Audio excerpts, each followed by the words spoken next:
Hello, everybody.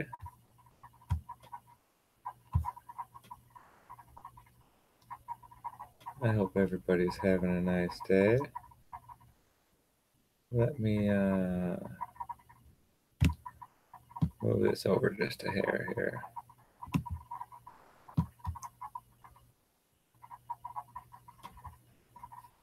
Well, what the heck? It's not letting me go down the chat. There we go. Hello, Sandra. Hope you're having a wonderful day. Love Kung Fu, how we doing? Good to see you as well.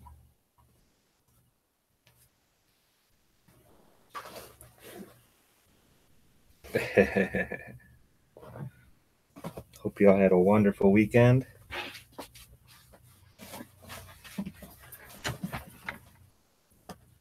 Pretty good one down here.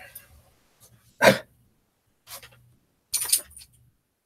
think it just got the coldest it's been all.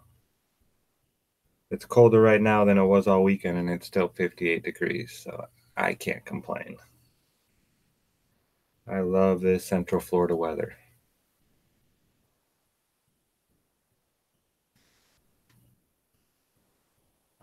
Yeah, not a whole lot happened, I guess, over the weekend. Hey, Ron. How's it going, man? I'm sure you guys have all heard about the Owen Benjamin thing by now, if you haven't. I'm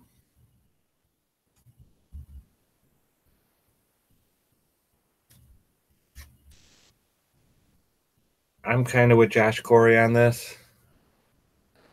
Hey, Adam. The Adam Meekin in the house, folks. How's it going, cuz?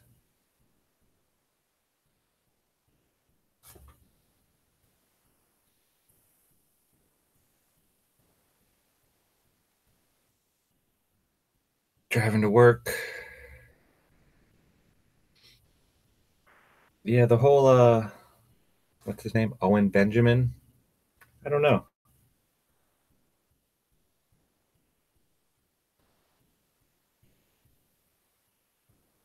To me, I'm with Josh Corey on this.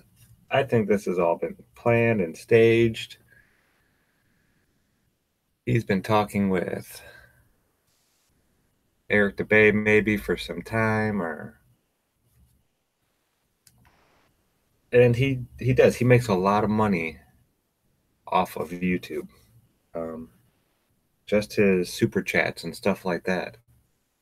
It's crazy. If you ever sit there and watch one of his live feeds, it's like $50, $50, $50, $50. Yeah, Adam, it's well planned. It is, and he is very good at playing the part, playing the role of confused, pissed off, angry, what's going on, this and that. I mean, he can't just come out and say, "Hey guys, guess what? I've been doing some research, and I think the Earth is flat now," because so many of his subscribers would have probably dropped. Even though it is getting bigger, it's still not accepted. And I think this is his way of kind of opening people up to the idea. I think it's brilliant, really.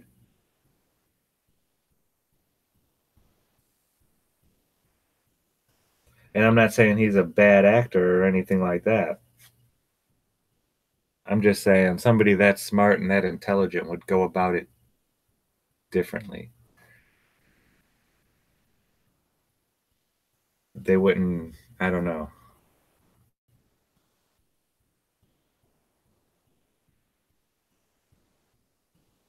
Working on a poncho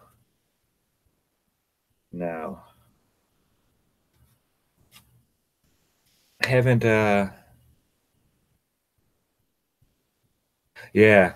yeah, exactly, Adam. You definitely could destroy your channel and everything that you've worked hard to build up if you don't do it right.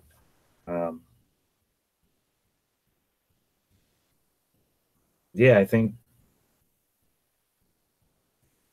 this is going to be a big year. And this is just like a catalyst for going into 2019 here.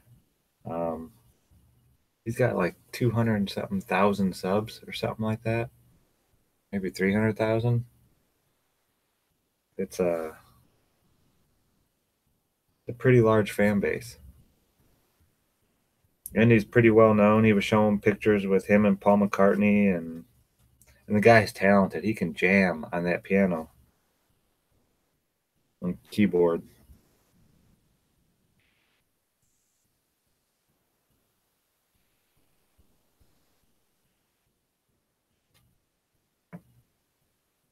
Yeah, I'm not gonna probably not gonna crochet too many hats anymore. I'm just about I might start doing some yarn hats. I don't know. They're easier and quicker, but I really want to get this poncho done. I don't even know. I'm gonna wear it like that, maybe like this. I'm not sure.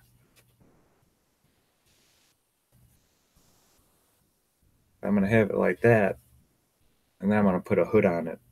I'd like it to have a hood.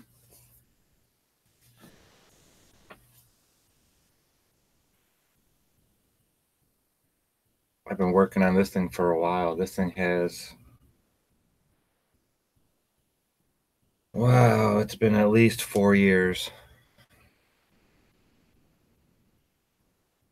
over 4 years now, since I started this thing. And at first I was only, well, at first I was working on it during the winters.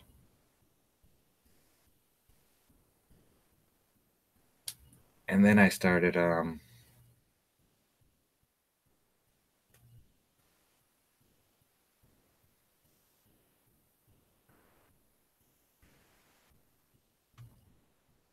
Risky Poodles. Change the lyrics to Comfortably Numb.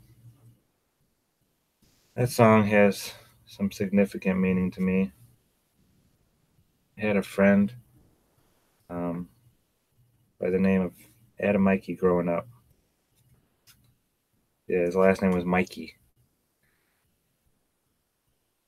Yeah, me neither, Ron. This is the first I'd ever heard of that guy. But young age, 21, and they played that song "Comfortably Numb" at his wake, which always, whenever I hear it since then, I think of Adam. Good kid, brain cancer, horrible, horrible.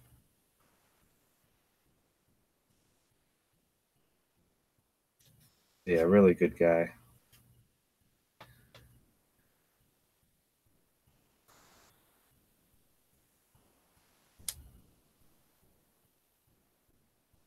It was weird at first. I really liked Owen. His attitude. I loved the way he would just ban people. Yeah, okay, you're banned for life.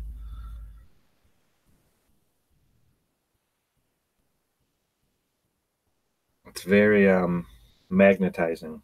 His his personality. But then the ego started showing through a little bit, and I started getting a little bit turned off. I guess just kind of like,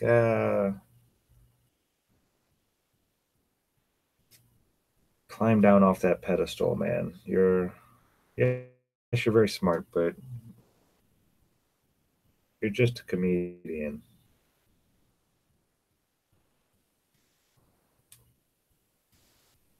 I'd like, yeah, very high strung. I'd like to see him how much he actually knows about the subject, because it sounds like he's done quite a bit of research. Um, the way he was talking to his viewers and stuff and asking them questions and this and that.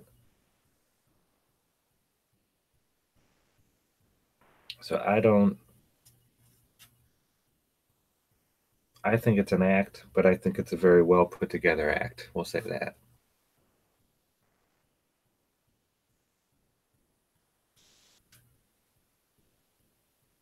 Everybody else have a good weekend? Anything exciting happen?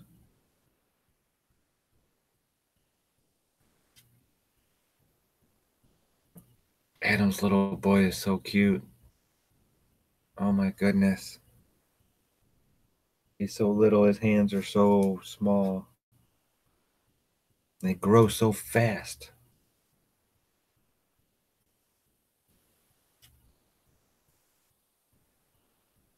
His daughter, she's been such a good big sister.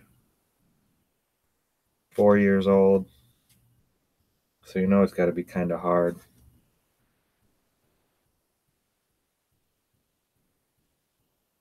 Yeah, well said, Jack. Yeah, no, I'm all for it. No, this Owen Benjamin guy, I'm all for what he's doing. It's just waking up more people.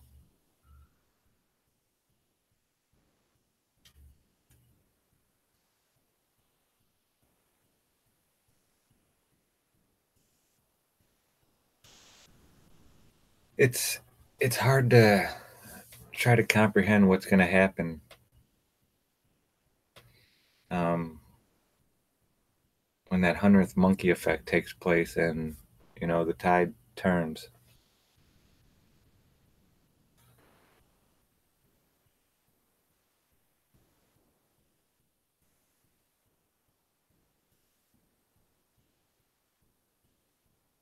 Is on Owen? What do you mean? Like he's on his show, or yeah, I know he's been covering him a lot. And this Owen Benjamin guy, he's not a small guy either. He's like 6'7", something like that. Taller than Robbie Davidson.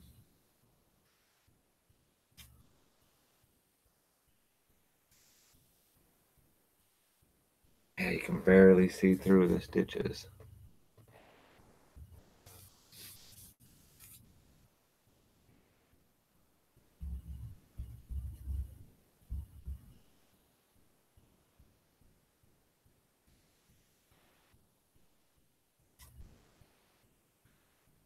Yeah, I enjoyed hanging out with David Weiss at the convention.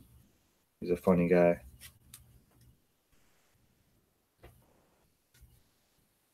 Hey, Ham, the Ham.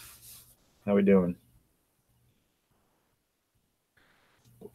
We were just chatting about Owen Benjamin and what's what might be happening here. He and Eric are set to talk. What is it? Wednesday, maybe? I'm not exactly sure when it's supposed to start. Um,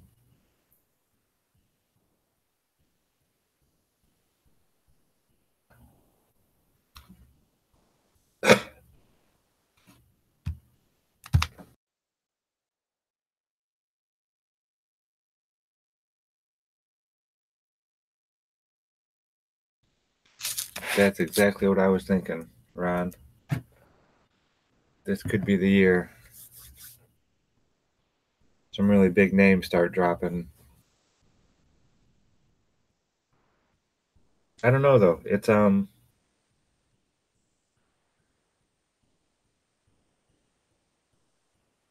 almost as if it roll out.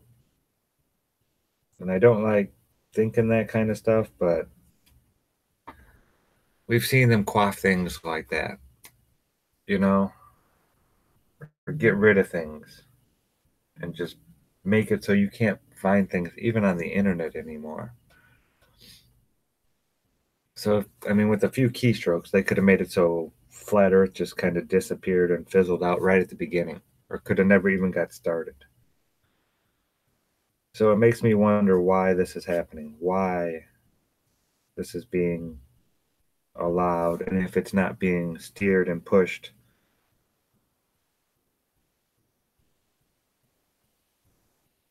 I mean, are they getting near their goal? Hey, Sandra. Oh, no apologies needed, ma'am.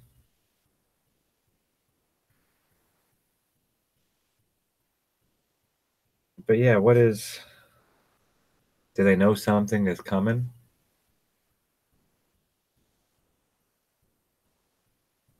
Some kind of mud flood, maybe? I don't know.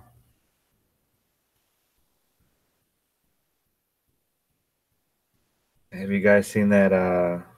There's a gentleman, I don't know his name, but he goes through all the Simpsons, the movie. He's been going through the Simpsons movie.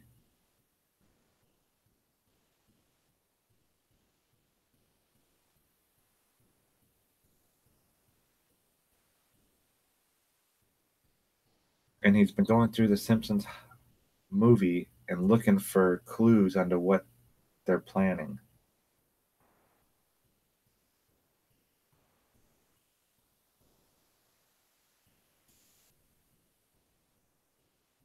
No, I don't think it would destroy society. I think it would has already been destroyed. This thing that we call society is a broken, rundown, society is broken. The way it's being run today, I mean, the laws are written so criminals can get ahead. The doctors are poisoning the patients. The food, water, and air is more poison almost than the poisons. Um, Society has already been broken. It's broke. This is one of those things that is going to fix society right here.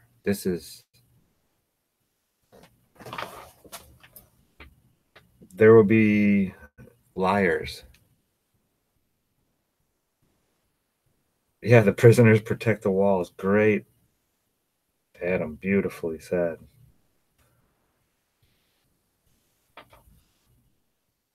Yeah, there will be liars or people who have been lied to that are very gullible that will tell you that we are living in a golden age right now. Maybe a golden age of no, not even technology, because we're still there's so much more out there that we have right now that we don't even know about.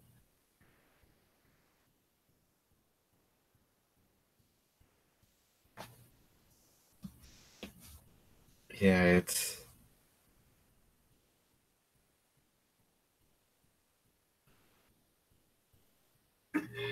well, risky poodles in the YouTube comment sections. I fight back by just erasing troll comments. Um, and really, I don't get too many anymore. Not at all. Now I might get a random one here and there, but David Weiss, it's funny how he does it.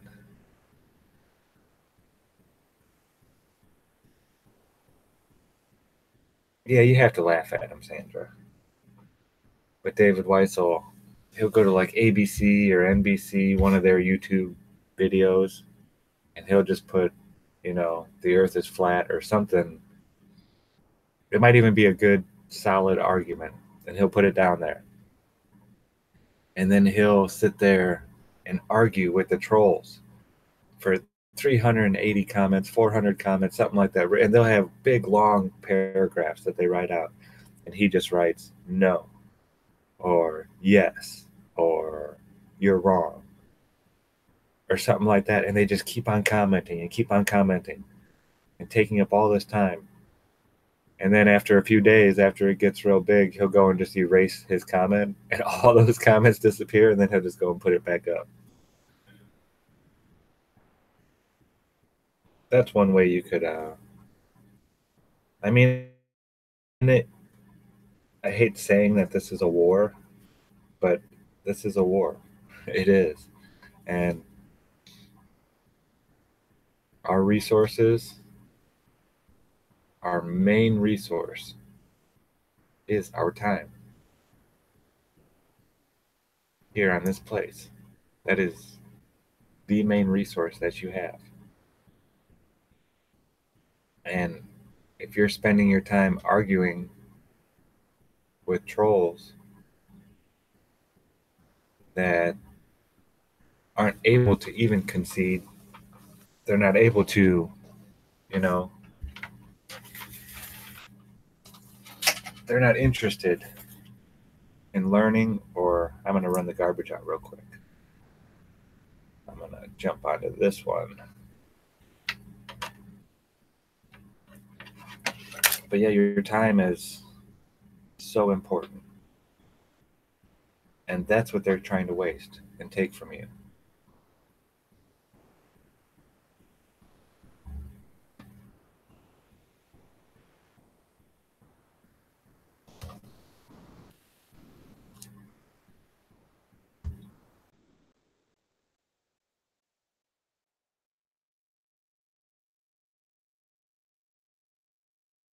Okay, folks.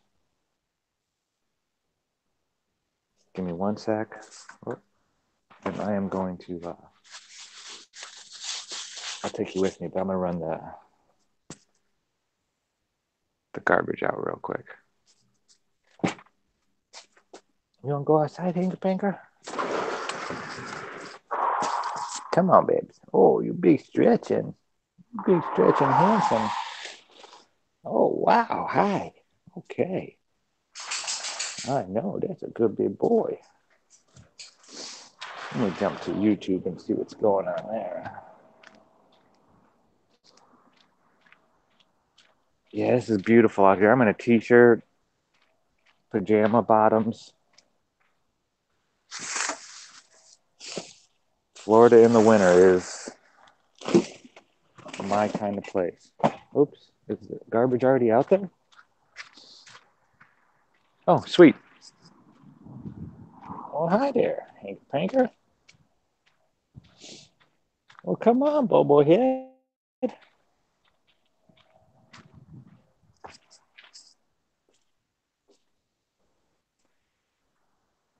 I think I'll get some coffee ready too. It's try and get to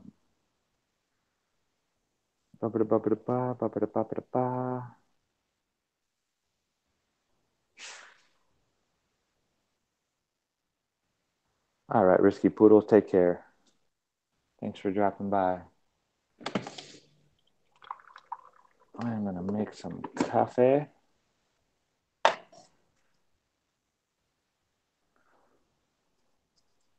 But yeah, actually, I might start.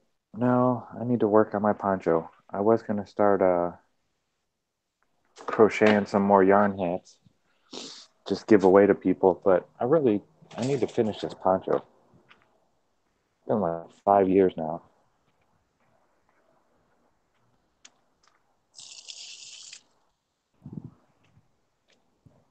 Always, if you have a compost pile, or even if you don't, if you have a garden even, just take your coffee grounds, throw them on your garden.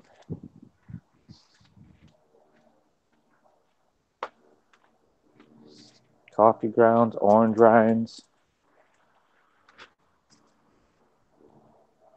Yeah, we should start planting our potatoes here like in the next few days. I'm excited.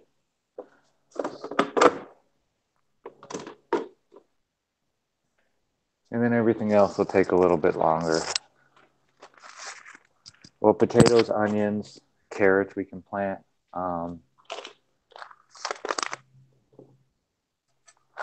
There's a few different things. Onions, garlic you can plant right now real early down here. Even up in northern Indiana, you can plant that kind of stuff in March. And you don't start planting other things until... I always wait till after Mother's Day. Sorry if this is annoying. I'm grinding up some coffee beans.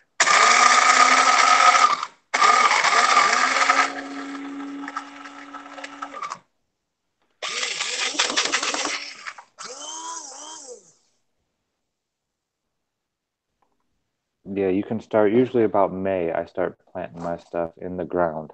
Um, I'll start them, I don't know, a month, maybe 6 weeks. Excuse me. I'll get the seeds and put them in their little trays. We actually should probably start doing that here real soon as well.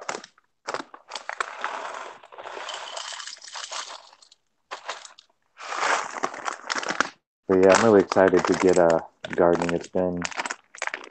We have been working on cars and stuff and welding. Um,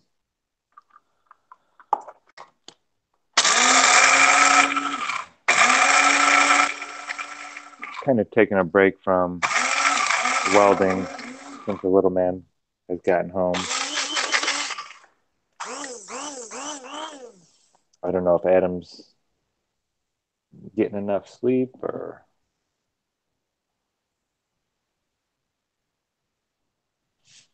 yeah, he does such a good job. I don't know if any of you guys know AMAC or have talked to him or anything like that, but he does a really good job around here. Just being dad and being a husband, and he's got a really good heart on him. A really good heart.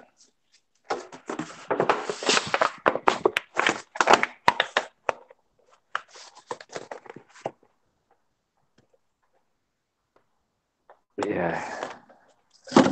And I mean, they all do. His wife is so cool. She is. She's a very cool lady. And his daughter has such a great personality. Just at 4 years old already, she's so funny and smart. Oh man, is she smart.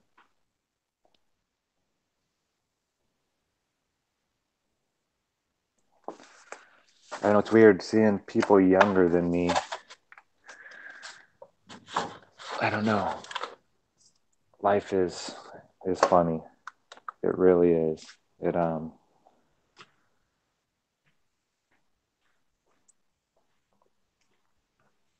it's hard to explain.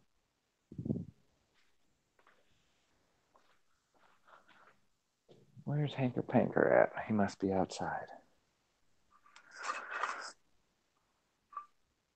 Took apart an iPhone 8 last night. The cameras in these things are tiny. I mean, you could hide one of these iPhone cameras anywhere. Here, I'll bring them and show it to you. Come on, Bubblehead. You coming?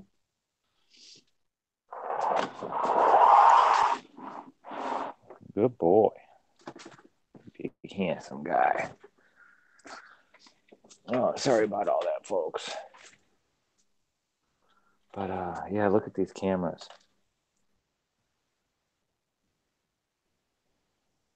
That is how tiny it is.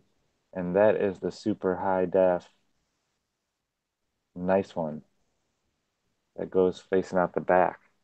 The other one's even smaller facing in. Look at this thing. This little guy.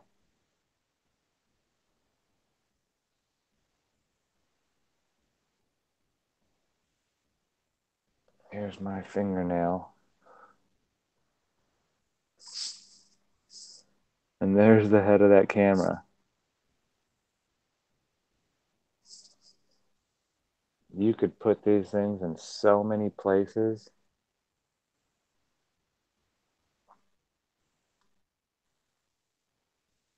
Crazy. We were thinking about trying to get them set up and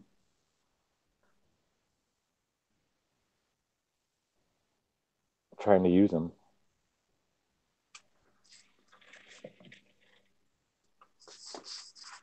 Adam and I were talking about, you know, the powers that be and all that kind of stuff. And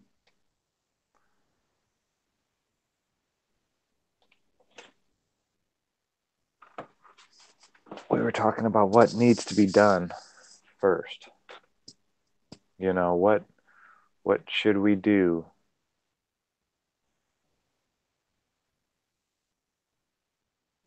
to um to get things started, really.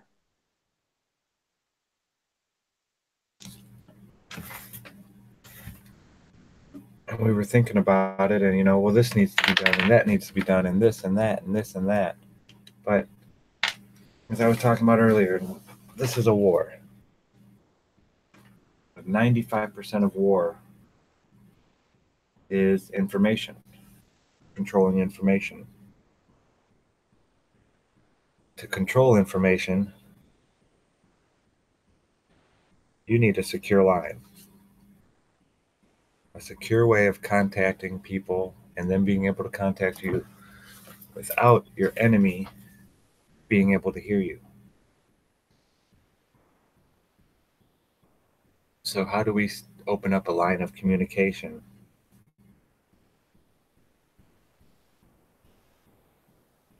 that can't be hacked and can't be?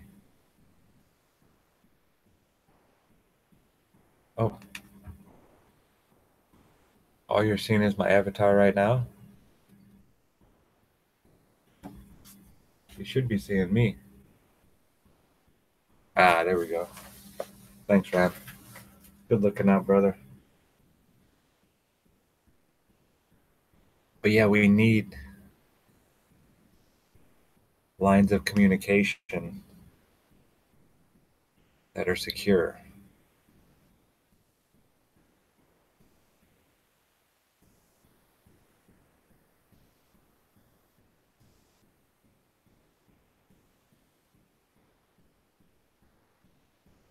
Hey, Trav, what's going on, man? Hello, hello, hello. I love that. If anybody wants to jump in too, just let me know. I'm always up for company.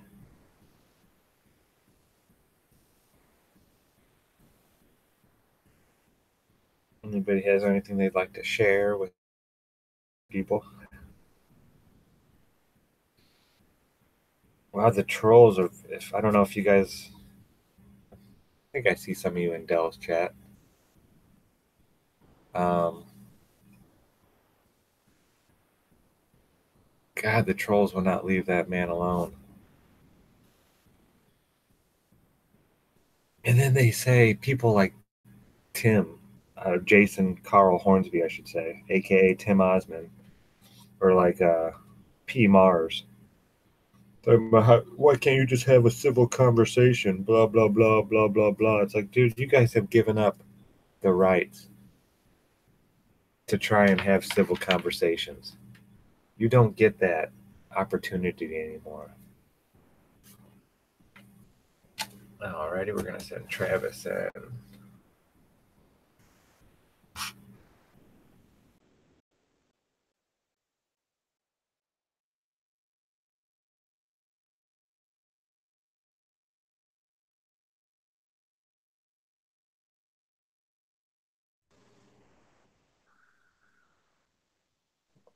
All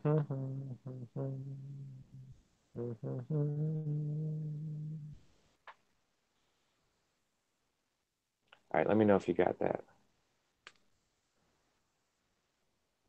5G vid. Yeah, this whole 5G stuff is. Oh, that's from this phone. Yeah, let me know if you got that, Trav.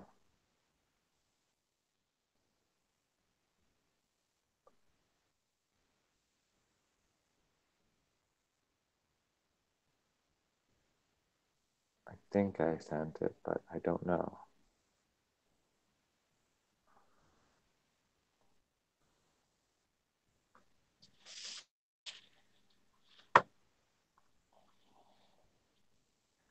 Yeah, this is a weapon. This 5G. Um, that was one of the reasons I wanted to move to New Mexico. They don't even let smart meters be put on their houses in the whole state.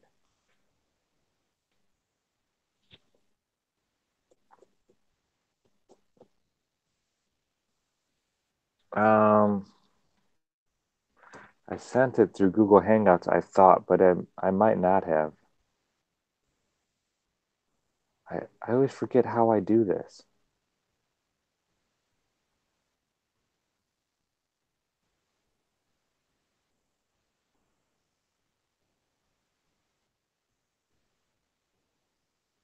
Oh, here's how I do it. Dirt. I do it from here.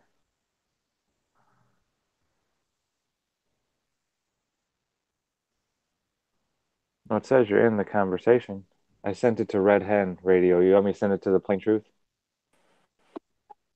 Hello, hello, hello. What? There he is. Yeah, I just needed to know if it was a text or whatnot, so that's all. Cool, cool. Good morning. How we doing? Not too bad. How?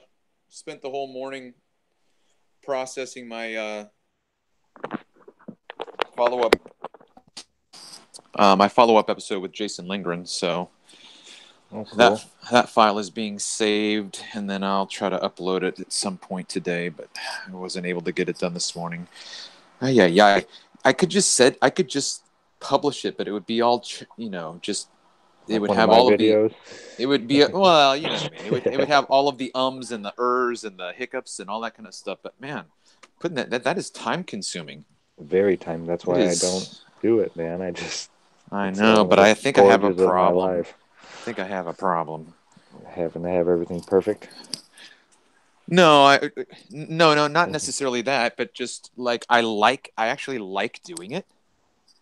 I like editing and splicing and finding clips and other things that go along with it. So I don't know. There's money out there and stuff like I that. know People who are good at doing that. I should see if I could. But there's people that are better than I am. But I just like doing it. So.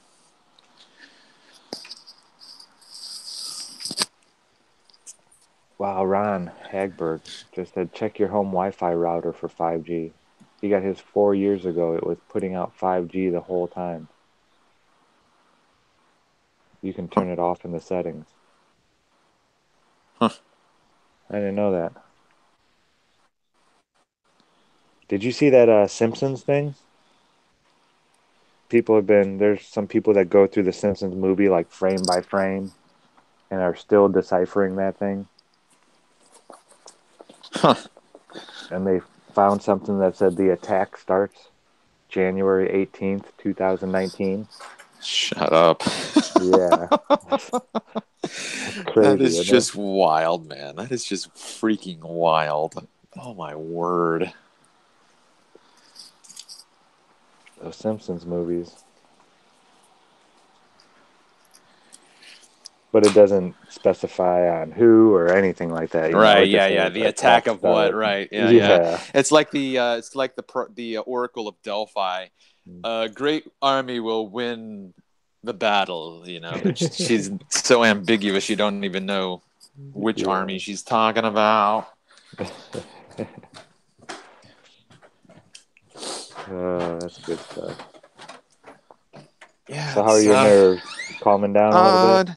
no, it's up and down. I mean, it's when I talk to people and I talk through what seems to be common sense. It makes a whole lot of sense. And then I've got my closest friend who does my Bible podcast with me. Just basically ripped me a hole like I was talking flat Earth to him, and he was a baller. He's like, dude, don't do this. Do not go down this road. Don't fight the system. And I'm like, you're Agent Smith. But I respect him, and he's got experience with his family members and his community that he grew up in. He's like, I hate my dad. My dad did this stuff and he didn't win and he's still fighting it. He's like, don't do this. You're going to ruin your life. It sounds like he cares about you, No, I know that. No doubt. No doubt about that for sure. So that's my whole struggle is like, okay, so am I stupid if I don't listen to his advice? So I did, because he told me not to do it a long time ago. But yeah, that's what I'm saying. You're aware of you know, the repercussions that you're facing, Right. and all the people that have done this before you and what has happened to them. I mean, it's hard to go into this thing thinking, hey, I'm going to win. You know, you want to, you want to be positive and optimistic and have good vibes and all that kind of stuff. But this is beyond David and Goliath, you know, and things do change, things happen. Right. And, but do they happen because a person actually goes out and changes it?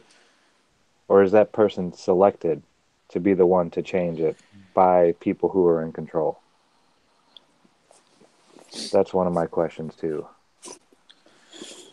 Right. Does social engineering go to the point to where they have like Rosa Parks? Was she part of the, you know, the game? Right. Which, you know, because there was actually a young girl who did it before Rosa Parks, where Rosa Parks got the idea from. And you'll never see her name in the history book anywhere. Hmm. Rosa Parks did it as a political, she was working in a political yada yada yada, something like that. Like a oh, what did they call them back there? It was equal rights movement. She was part of that. Right. And this young lady had been the one to tell them, no, I'm not going to the back of the bus. You go to the back of the bus, blah, blah, blah, blah, blah. And went in and got legal counsel by somebody that Rosa Parks was working for, I believe. And then Rosa Parks went and did that same thing. But it was more like a show, you know, Yeah. when Rosa Parks did it. She planned on doing it. So I don't know if society is actually changed by real people. I don't know. Right. Yeah, I don't know either. I mean, at the very least, you know, they can't take your soul, right? Are you That's what they learning say. anything? That's what they say. Well, I mean, I'm gathering information right now.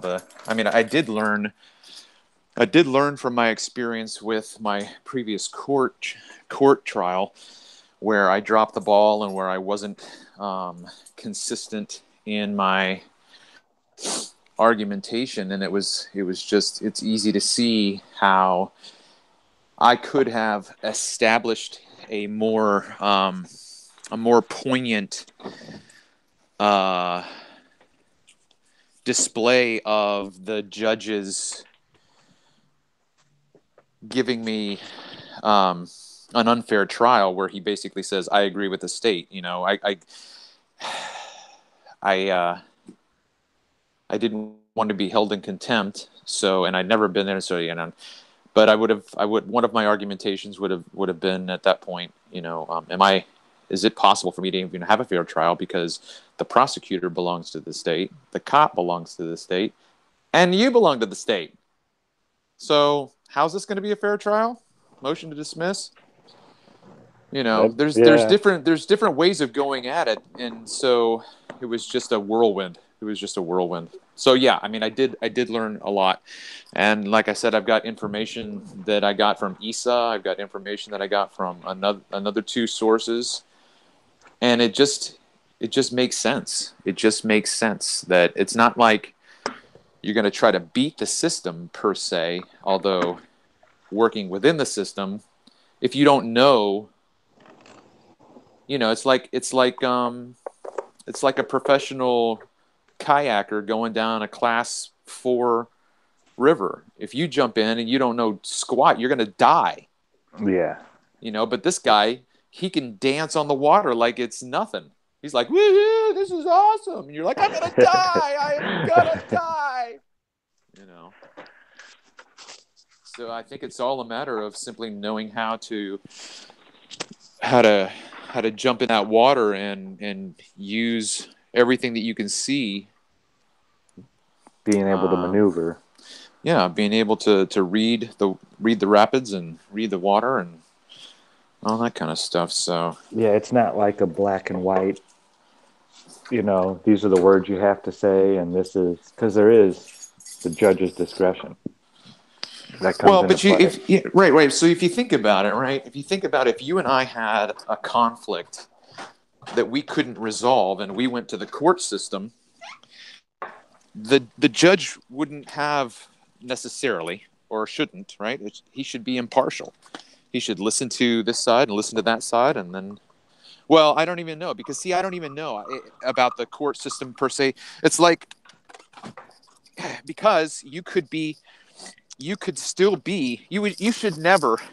I'm just going off now, dude. I'm hijacking your show, man. No, go.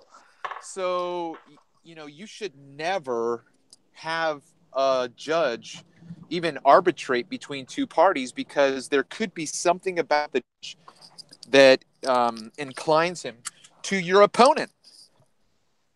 She could be hot. He could have an affinity to this guy's, your opponent's mindset, and he's like, I agree with this other guy's totally wrong, which is why you should always have a jury of peers, Yeah, I agree. because then you have, the 12 people who sit there and listen to both sides, and then you've got that dynamic of the percentage of having a fair trial. So even then, I should have.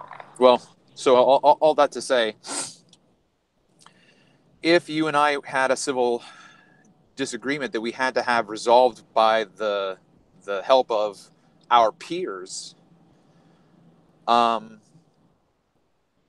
that's the way. I think that's the way you should go. And so then the same thing is when you have a civil matter, this whole thing. It's like we don't understand contract. We don't, and even then, it's like you and I suppose, if I said to you, hey, Zach, I know you've been working with metal and whatnot, and I want you to build me a water heater, blah, blah, blah. So we don't draw up a written contract or whatever. We're friends and whatnot. And so we just have this civil agreement that you're going to do this and I'm going to pay you. Well, if I come into a situation with someone that I know less, and I still hire that person and he doesn't do the job that he's supposed to do, what am I going to do? I so that's like the common law thing, right? That's what this guy Rob S. I don't know if you've seen the guy who's in Scotland, who has established his own common law court, No. where he is trying to establish a community where he's like, okay, look, if we have something in our community, we want to represent ourselves and we want to depend upon our community for wisdom, so that the community says, yeah, if there's, because you're not going to have, I don't think, you're not going to have lawsuit after lawsuit lining the streets in a reasonably sized community per se. You know what I mean? It's just not going to be this unending litigation line. So every once in a while, Bob and Steve have a conflict, and we need 12 people to sit in on this jury. And that's what you do. You sit in on it and you deliberate. And all that to say, I'm kind of just puking all out. So in a situation where I get pulled over by a police officer, and there is an underlying narrative of the straw man corporate identity thing, so that if I engage with him, I get tricked into the obligation of the transaction, right? I mean, to me, that's fraud straight out. So the whole thing is, I mean, it's like I'm not even going to go to court. I don't even, this whole thing is fraudulent, That's how we because, should all look at it, right from right, the very because get. if I was talking to Issa, and he's like, man, the minute you hand over your license, you just acquiesced into that system. I'm like, yeah, but I don't know that. He's like, I know.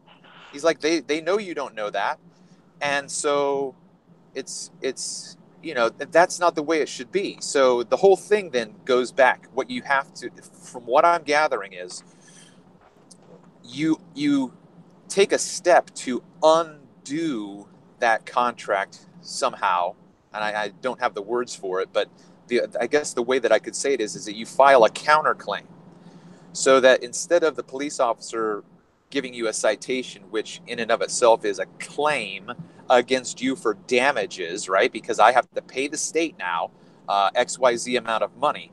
Well, the state's not a person. It is, but it's not, right? Screw this stuff, man. This is so Yeah. stupid. People do not live this way. Can you imagine a marriage that was based upon doublespeak and manipulation? It would not last, man. It would drive a person insane. So anyway, so all of this to say, there's a way of redressing the situation by saying, okay, I've now been put into an obligation to pay this contract because I agreed to it, even though I didn't know that I agreed to it. So there's an aspect in which you make a claim yourself so that you then become the damaged party. And when that happens, as far as I understand it, that stops the previous contract. And then I become the one who says, I've been damaged and this is what I want. And I'm asking you to rule, and make a decision on this. So the way they have it set up, it's almost like a game. Yeah, but all we think is we think that it's just a quid pro quo. We think that it's just, you broke this site, you violated this citation, and here's your penalty. And we're just like, okay.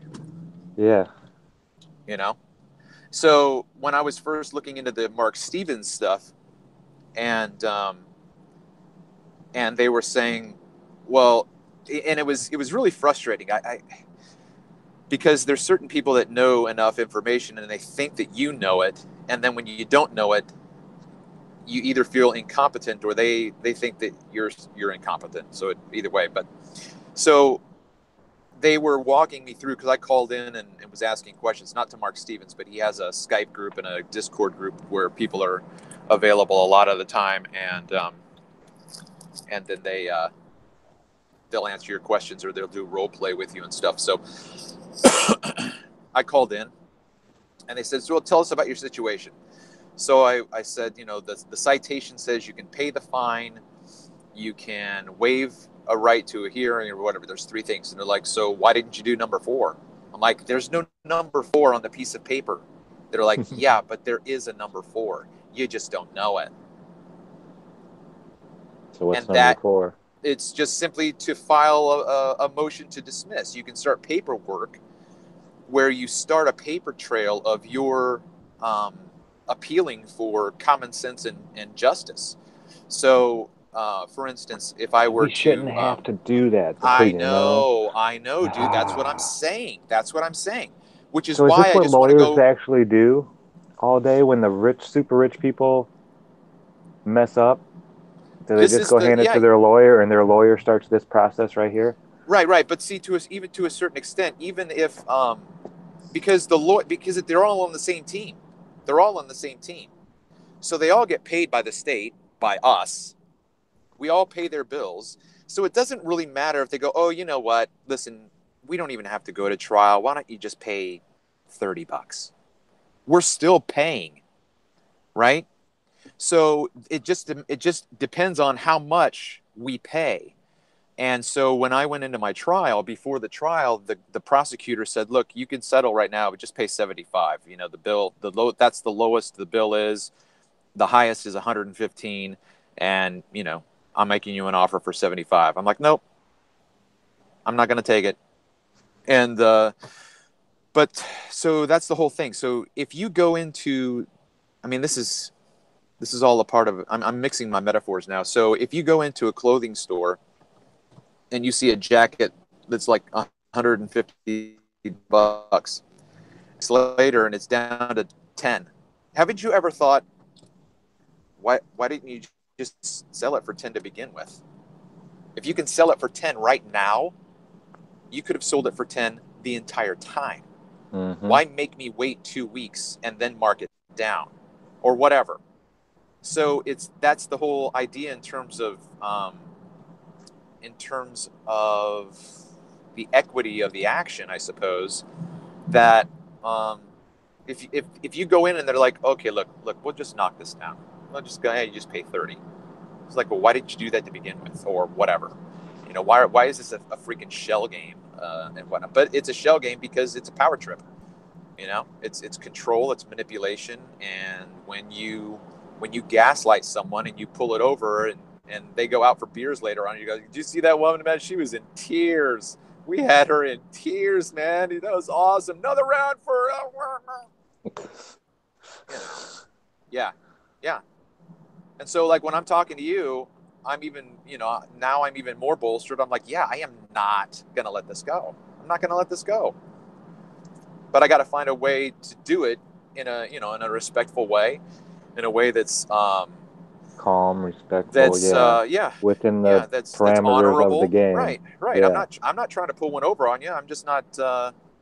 I'm not. It's like that whole again, the scene in Matrix when Neo stands up after he comes back to life. No. And he sees the Matrix for what it is, and Yeah. and then he's able to fly, right? Yeah, he can do whatever he wants now. Right. So it's time consuming, and people, they have the Very time. time consuming. They have the time. They just use their time in other ways, and they're like, yeah, it's probably worth paying $75 because that would be my time anyway. Yeah, they've made it that way. So you might as well just, pay the fine. I mean, they're not taking off fingers and stuff like that. They make the fines, just so I'll just pay it so I don't have to deal with all this hassle. I don't have to pay attention. But I think deep down we all know it's nonsense. Yeah, but that's the whole level of awareness, It's that whole thing. Again, The Matrix is such a brilliant movie. When Morpheus sits down, he's like, you've got a splinter in your mind. You know that there's something wrong. And it's in it, and there are people. I went through this when I started to make my decisions to change my theological views against my own tradition. I saw what other people weren't seeing. And when you have those people stand up and say, are you saying that you can see this and 500 years of church history, they haven't seen this? And my short answer is, yeah. You guys have been looking at this all wrong. I mean, just think about it. Just think about this, And so then when I came into Flat Earth, it was a complete analogy because I understood that conflict of cognitive dissonance. If you're talking to a baller and you give him an answer for something in our physical world, and it answers his problem, and then he goes, well, what about gravity? It's like, okay, look, stop. No. You haven't even made it to the first step yet. There's no way I'm going to open up a different door, because when I answer that question, you're going to go, well, what about this? What about this? No, you got to start here. We're not moving past this point. If you can't, you have to acknowledge it. Yeah. If you can't, which is why when I'm talking to people who are in my tradition, and they're like, well, what about 666? Well, what about the 1,000-year reign of Christ? Well, what about? I'm like, no. That stuff will work itself out. This is the point you have to figure out right here. This, right here, is the linchpin. And if you don't get that, then I can't help you. Yeah, you have to start somewhere. And I don't think you can start with the minor premises. You have to start with the major premise. Well, yeah, the one that pretty much is the basis for all of it. Yep. Yep. It's the first lie. You have to dismantle the first lie. To even see any of the other ones, yeah. Well, yeah, Right, right. So Nathan Oakley gave me this ammunition that I've used a few times. If I disprove who murdered my wife, I don't have to show you who the murderer is. If I've disproven it was me, that's all I care about. It wasn't yeah, me. yeah. My job's Well, who done. was it then if it wasn't you? I don't give a shit. I just don't want to be put up against the firing wall and die because of a whatever. I mean, I Yeah, would yeah. care. Oh, yeah. I would care, obviously, but my whole point is the fact that you don't have to. I don't have to answer your questions that you have about this model. All I have to show you is the model doesn't work. Well, what about your model? I don't have to solve that problem, but that is the problem with everybody who's in the balling community, right? Well, what about your model? What about your model? That's not that. Listen, I have the rest of my life to figure that out. All I'm showing you is your model doesn't work. That's the issue. I can't stand when people say that to me because I have my own ideas out there. They're there on YouTube, and Yeah, anybody and I can go think look that at that's a them. part of the And healthy nobody, balance. yeah, yeah, nobody looks at them though. Oh, what about your model? It's like, do you even know what my model says? You've never even taken the time or even asked me what my model is. Right, You right. know, they just assume that we all have this same idea about what it is and how it all or works and this or and they'll that. say, well, look, there's five of you guys got five different ways of approaching this. You guys can't even agree. We're like, yeah, so that's why we go out for beer. That's why we Hmm. order pizza and talk. That's why we have the great switcheroo kind of conversations. You know what I mean? It was a But good one yesterday too. Man, but I wish I could just tell you all about all the stuff that Gav is a well, genius. That's it'll all I come gotta out say. in due time. It'll come out in due Yeah. time.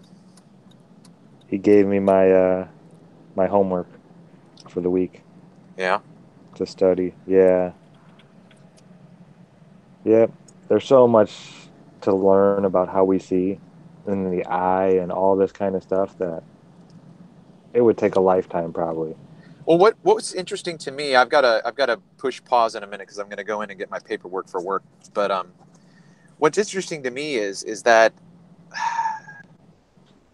Granny Smith doesn't need to know how her eye works. You know what I mean? She doesn't need to know those details. The part of I mean, there's a whole different class of I don't know, need to know, I suppose.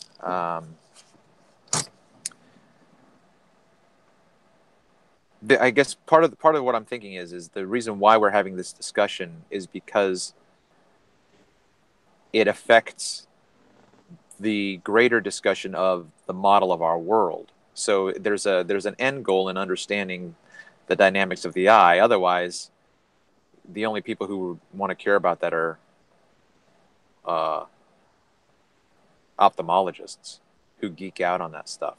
You know what I mean? It's like, Yeah. okay, how about this? It's like this. Are you guys going to have this kind of focus on the gastrointestinal system?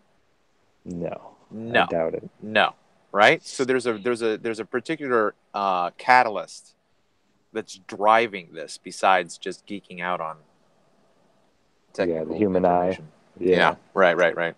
Oh All yeah. right, I'm gonna push pause and I'll come back in a minute or two. Cool. I'll be here. What time is it? Almost 9? Yeah.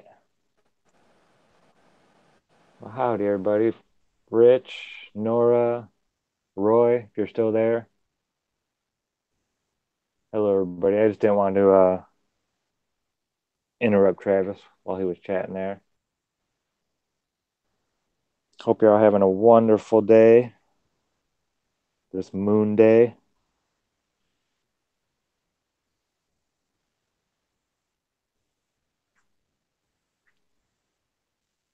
I've learned a couple interesting things um,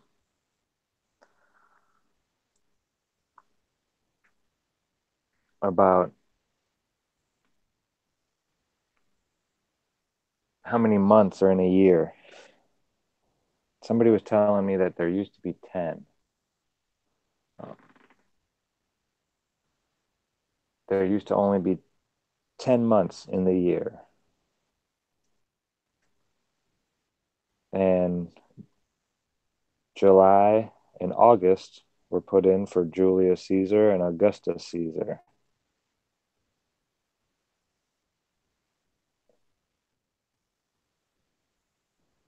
Oh man, Roy, you got this, brother. You're stronger than any of that stuff.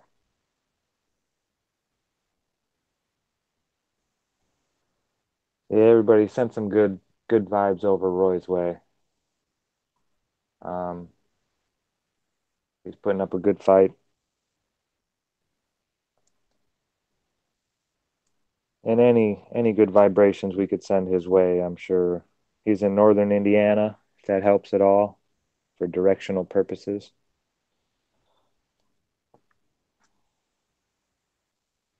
You got this, oh brother.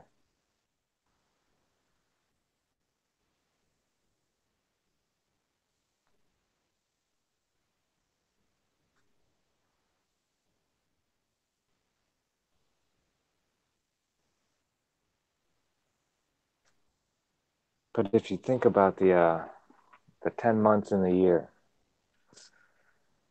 um, October, the 10th month, what does OCT stand for? OCT. This never even occurred to me. I can't believe it. I don't know why, but October, octagon.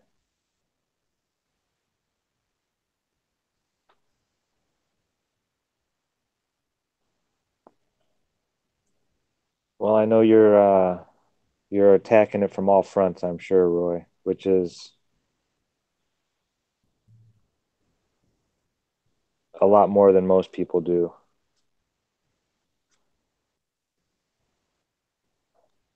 And if you're sleepy and tired, it means your body probably needs to sleep. Yeah, just Jack. Yeah, Oct is 8. So October should be the 8th month, not August.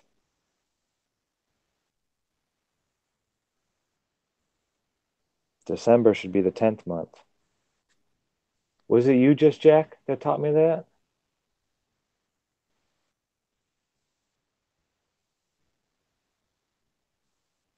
It might have been you that taught me this while I was walking around out in the El Paso desert, our first phone conversation.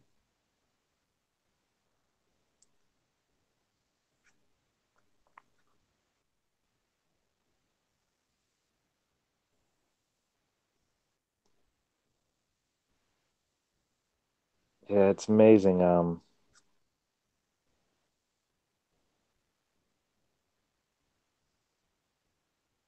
My brain is just always switched to on anymore to where I'm constantly trying to learn things.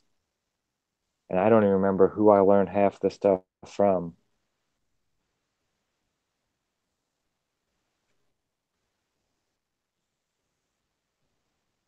This is a really, I put a lot of time into this poncho here. I'm using a small hook. When you're crocheting, I'm just going to get to, hey, Ryan Q. Vincent. Wow. Really is an interesting thing about the months, isn't it? Yeah, it blew my mind. And Ryan Q. Vincent just put in chat that sept comes from the Latin root word meaning 7.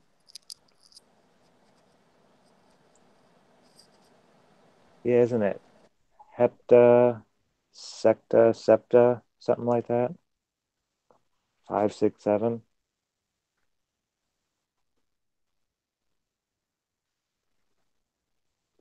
Sixth day of the 10th month.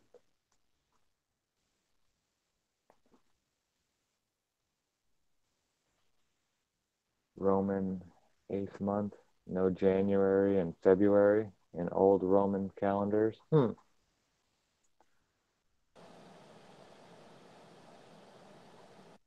Yeah, who knows? With the way history is anymore, And this, I'm going to call it what it is. It's a cabal. There's a cabal out there. Um, these aren't things that I'm just stating. I'm regurgitating what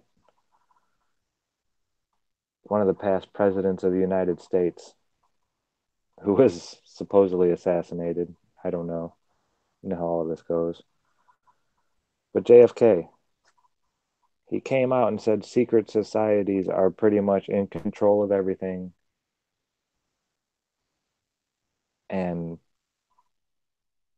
he was going to expose them when he was addressing the press and how important freedom of the press was. If you haven't heard, I don't get monetized, so I can't get a copyright strike really. It's not going to do anything. Would you like to listen to his? I've gone through it a couple times, like sentence by sentence, would pause it.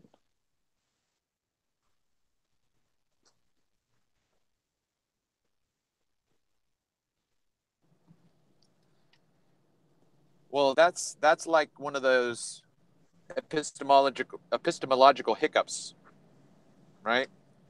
So we don't think about September, October, November, December. We don't think about the etymology of those words 7, 8, 9, and 10, right?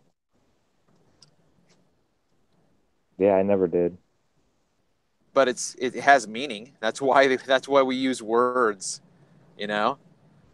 And so that's another interesting uh, rabbit hole that I've been wanting to go down and look at. So that's the whole Crow 777. There is no lie in nature. Nature tells us exactly what's real, exactly what's true. Now we might misinterpret certain things, but that doesn't go on to nature itself. That falls back on us. But if you have, so what? How do you measure time in nature? How do you measure time in nature? Well, um, if we start history over, if you think about the first time people started thinking about this stuff, this like, how are we going to measure time? Well, we got the sun, and the sun only lasts this amount of time, and uh, and then there's this, and then there's this. So the way that I've picked it up from Crow is that uh, No, why would this they want to this do it though in the first place? measure That's my time. question. Yeah. Why? Well, for alchemy, for planting seeds during full moon and all that kind of stuff, and so you just know what's going on. So I mean, it's pretty basic, right? I mean, the sun measures the hours, and the moon measures the months, and the constellations measure the seasons. Yeah, And so then it's you all have right four there. seasons. You always have four seasons. It's not like we're going to have winter, spring, summer, fall, and then we're going to have winter, spring, summer, fall. We're not going to have bloody Yeah. blah, bloody blee, bloody blung. There's not going to be something that all of a sudden changes and we have an additional season that we didn't see coming. We've got four seasons. That's a measurement of time. You don't plant during the winter, all that kind of stuff. So, I mean, it makes sense. So, if you have then the measurement of the moon, and the moon is a 29-day cycle, you know what I mean? Yeah. Yeah. Well, no, 28. Isn't it 27 days? Or whatever. Yeah. I forget the exact. Man, I used to have all that stuff down.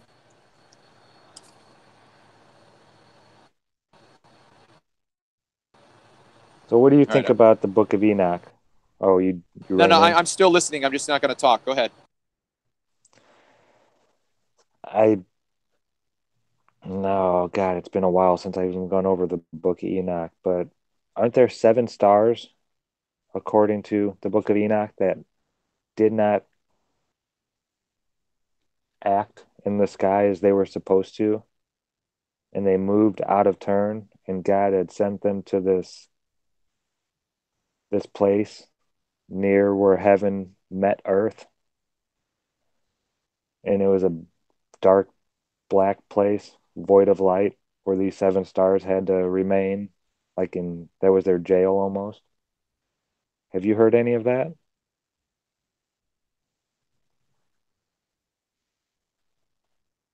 I was just wondering if you put any stock into the That Book of Enoch. that is one of the areas, because I have my master's degree in biblical studies, okay? But I'm a Protestant, and so I don't have the Book of Enoch is not in my Bible, so why would I read it? But Fair enough. I've changed my views in terms of my own tradition, and my friend, the one who, basically ripped me a new one for going down this road with the legal system. He is big into the extra biblicals because he's got he switched traditions. He's now an Eastern Catholic, which means he's a mixture of Eastern Orthodoxy and Catholicism. And they have a more organic view of the scriptures.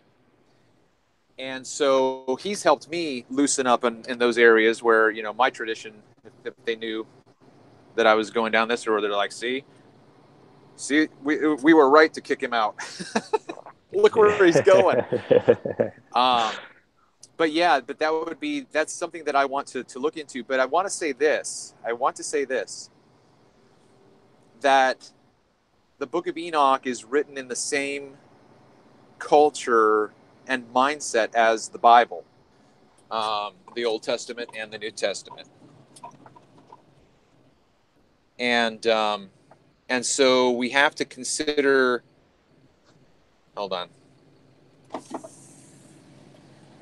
My yard jockey is flagging me down.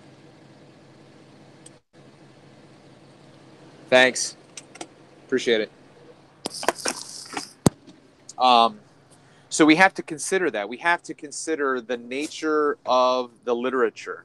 And so, not that this is going to make any sense to you necessarily. And I don't mean that in a condescending way. I mean it because it's not the way you've probably heard the Bible discussed. Okay? So, Genesis chapter 1 is not the story of how God created the physical universe. It has nothing to do with that. Okay? Yeah. So why, what makes me say that? Why would I say that? How can I say that?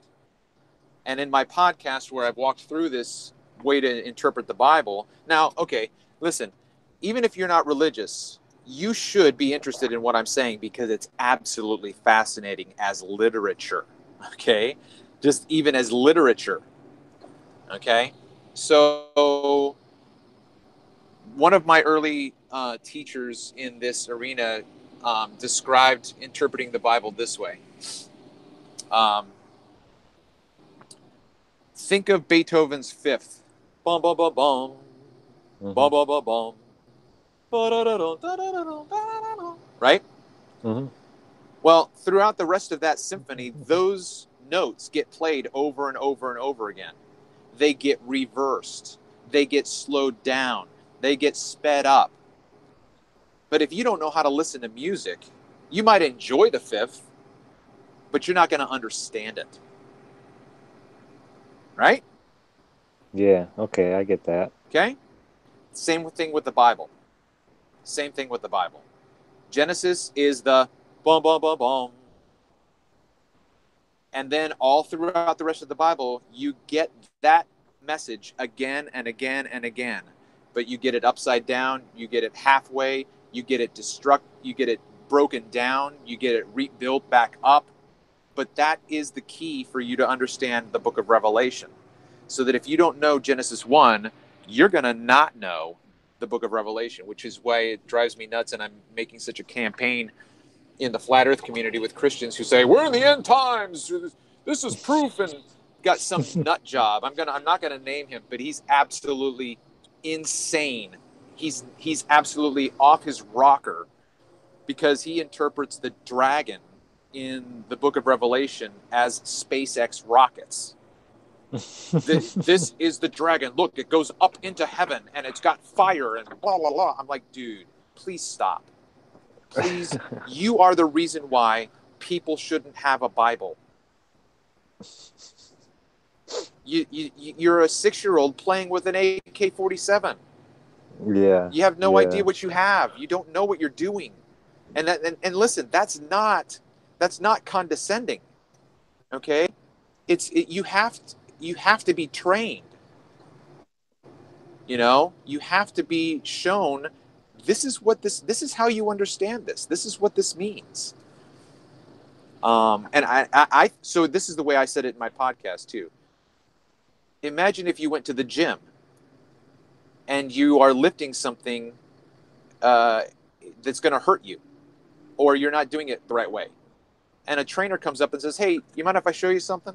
You're like, "Yeah, sure." I mean, you're not going to be like, "No, I got it. You know, I don't need your help." But see, so what's interesting is I'm not the arrogant one if I come and say, "Can I help you?" You're the arrogant one when you say, "No, I got it. I don't need your help. I can do this on my own." Like, no, you don't, dude. You have no clue what you're talking about. Anyway, now I'm in my field, so I'm just talking right now. So if you want me to shut up, just tell me to shut up. No. I love it. All right. So the Book of Enoch is eschatological. Okay, that's the big fancy schmancy Greek term for the study of the end. Okay, the study of the end, because eschatos means last, right? So we have to ask ourselves this question when we're reading the Bible and we come to these terms: the end, the last days. Okay, the last days of what? Yeah, end of what? The end of what? Right? So the first chapter of Genesis tells a story about Israel during her history in God's plan to bring about the incarnation, which is God taking on flesh. Okay, now again, you don't have to be religious. Don't tune out, because this is simply literature. I'm just talking literature. Okay, so I'm giving you a clue into how to read the Bible as literature, which I think you should do, because it's a fascinating story. So one of my podcasts, I had my younger children had their friends over, and so I used them, and I thought it was a brilliant podcast. Actually, I'll send it to you. It's a very short little snippet, but basically I had this little scenario where I'm the elder Jewish person, and I'm like, "All right, kids, what do you want to do?" And they're like, "Tell us a story. Tell us a story." Except I didn't do the Jewish accent. I'm doing that for you right now. I said, "What story do you want to hear?" And they said, "Tell us the story of our creation." And I said, "You want to learn the story of your creation?" They're like, "Yeah, tell us that story." And I say, "In the beginning, God created the heavens and the earth, and the earth was formed." They're like, no, tell us our story. Tell us where we came from." And I said, "I am telling you that story. Now shut up and listen." Because Genesis 1 is the story of Israel. And it's the story of her historical progress throughout history. And that historical progress is depicted in days and a week. Which days and week get repeated throughout the rest of the Bible. There are patterns of 7 years, 7 months, 7 days, 7 weeks. It's not just coincidence. It's not just an insignificant piece of data. Okay? So days 1 through 6 are the Old Testament. Day 7 is the New Testament. So you can't get to day 7 until the end of day 6. Okay? Now, the book of Daniel ends with this phrase. Daniel, go your way and lie down, which means to die. Go your way and die. And at the end of days, you will stand up again. Okay? Now, the meaning of the end of days in Daniel 13 depend upon the meaning of Genesis 1. What end of days is Daniel talking about? Where did this idea come from? I've never heard of it before. Yeah, you did. Genesis chapter 1. At the end of those days, the seventh day that never ends arrives. So that's the context for understanding the end of days. It's the end of an historical period. The Old Testament. Right. So the Old Testament couldn't end until something happened, and the New Testament couldn't begin at the end of the Old Testament.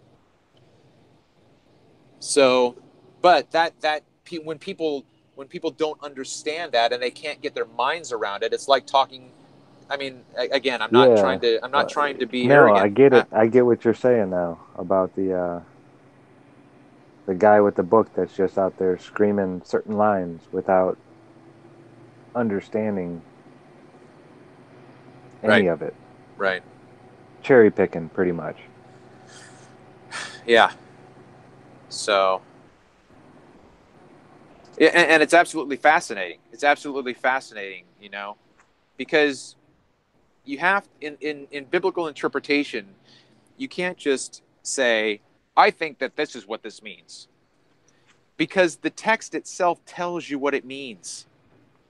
The authors of the Bible, who were numerous and sundry, they knew what the story was, and they knew how to break it down, and they knew how to put it back together, and they knew that they could leave this part out, and they knew that they could put this part in, and they knew that they could flip this part out, or they knew that they could actually make a doublet or a triplet, And for us, we're like, what about the Anunnaki? I'm sorry, go ahead. No, that's okay. That's okay. That's a part of my tradition. I've seen that. Yeah, I've seen that in the Bible. Sure. I've seen them. Yeah. And they don't really go into great detail as far as what I've read. Right. I haven't. Right. Read. Yeah. And that's right. And that's where I'm interested in learning more. And because the Bible itself, right? That's where you might need to look into the Book of Enoch and whatnot, and have an organic view, because the Book of Enoch goes into those details more than the Bible does, because the Bible only says so much. Okay, but you have to understand the reason why the Bible says what it says is because it has an agenda. It's propaganda. It doesn't mean that it's not true. It means, I didn't say this because that's not my point. Why didn't you talk about this? If you want to talk about that, write your own book. I was writing mine for my purpose. Yeah, exactly. So that's what we also have to understand when you say, oh, don't you know that the Bible has all these contradictions? Look, the book of Chronicles says this, but the book of Kings, it doesn't say this. Why do you think that is? Well, because they were written by different people and they had a different purpose. Give me one sec, Trav. Roy, if you're still listening, brother, take care, and you got this, man. I'll be sending good vibes your way, brother. All right, Trav, sorry about that. He's going to have radiation treatments done. No. Yeah. He's got it, though. He's tough. And he's fighting it on all fronts. Yeah. So anyway, yeah. when the next time you hear someone talk about the contradictions in the Bible, they are operating on a presupposition already that they don't like the Bible. They don't trust the Bible. So they're looking for an opportunity to discredit the Bible. Well, that's not my perspective. So when you show me a contradiction, my purpose is to try to understand it. And the biggest contribution to understanding a contradiction is it a contradiction within a solitary writer? Because then it would be possible that he simply made a mistake. Or if you have two different authors, like say Matthew and Mark, and in this story, when they tell the same story, Matthew doesn't say what Mark says, it's not that they're contradicting each other.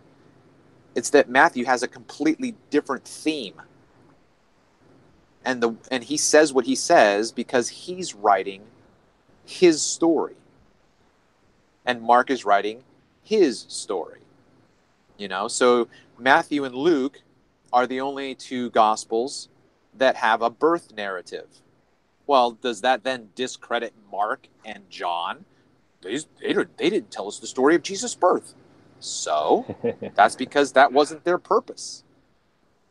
So there's a lot of simplicity to, you know, addressing these issues with regard to the Bible story. But the linchpin, I'm going to try to wrap it up because I don't want to hog all this stuff. But the linchpin for understanding the context for the entire Bible is understanding that the history of Israel under the law that God gave her as a nation is the yellow brick road. Okay? However long that road is, however many twists and turns and valleys and mountains you go up and down and around, it has a goal that it's leading to. And that's the New Testament. So that when you get to the end of the yellow brick road, the point of the New Testament is don't stay on the yellow brick road. If you stay on the yellow brick road, according to this narrative, you're going to die. You will not live. You won't stand up after death. And that was the conflict in the New Testament between the religious leaders. The religious leaders didn't want the Emerald City. They wanted the yellow brick road. They knew it. They wrote the law, or they knew the laws. They even wrote extra laws to make sure that you kept the first laws. And that's when Jesus said, you don't even get the first law. You don't even, your major premise is wrong, dudes. That's why you're adding all of these burdens on and putting them on people. So that's the linchpin. The linchpin is to understand that the Bible is the story of progress in history that ended 1948 years ago. That story is over. It's complete. It's done. Yeah, we're in a totally new story now. The whole end of times already happened. Yeah, yeah. You know, if you can handle it, Jesus has already come. He's already come back. He did what he said he was going to do, and it happened 1948 years ago,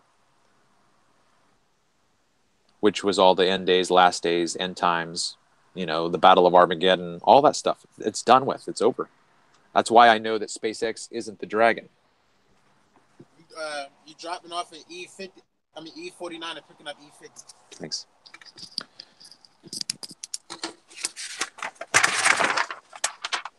All right.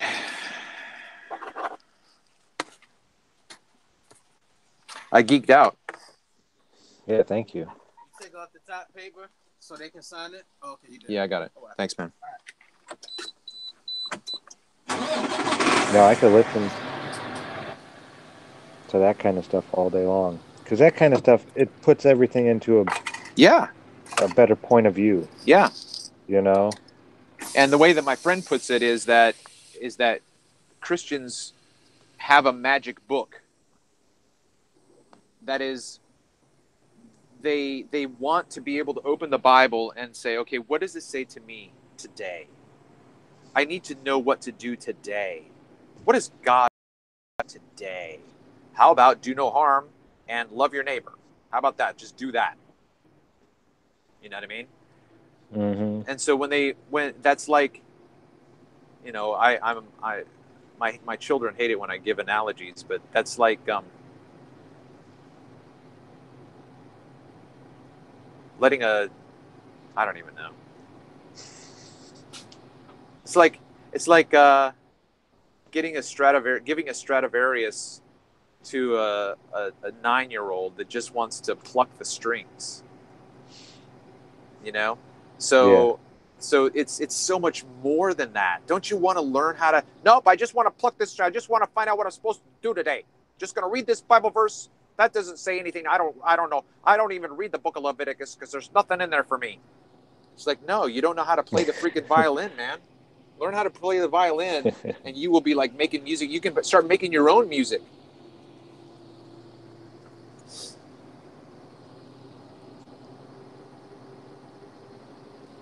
You said you pluck a little bit on a guitar, right?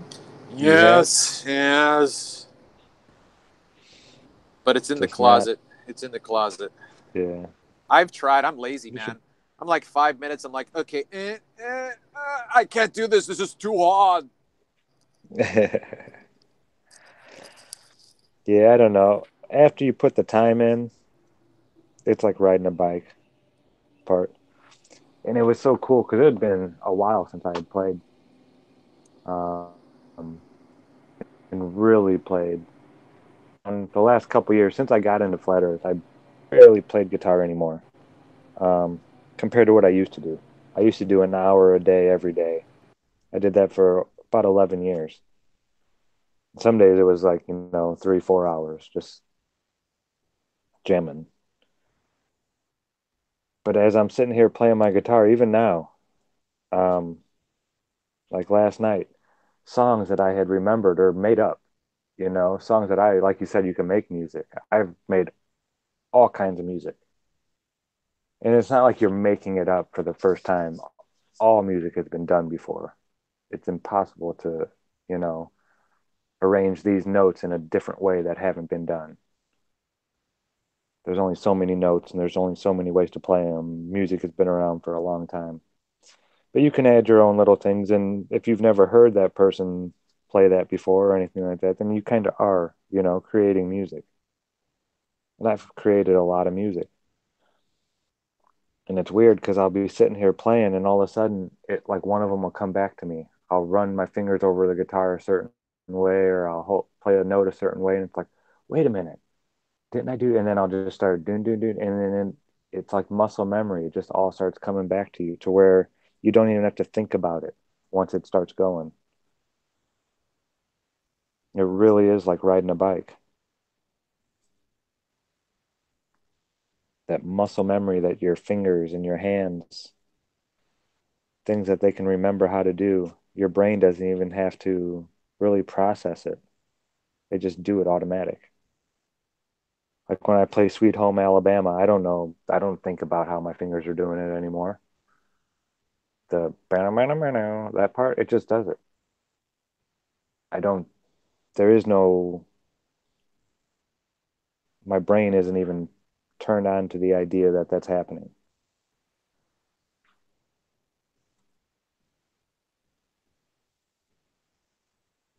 I just remembered,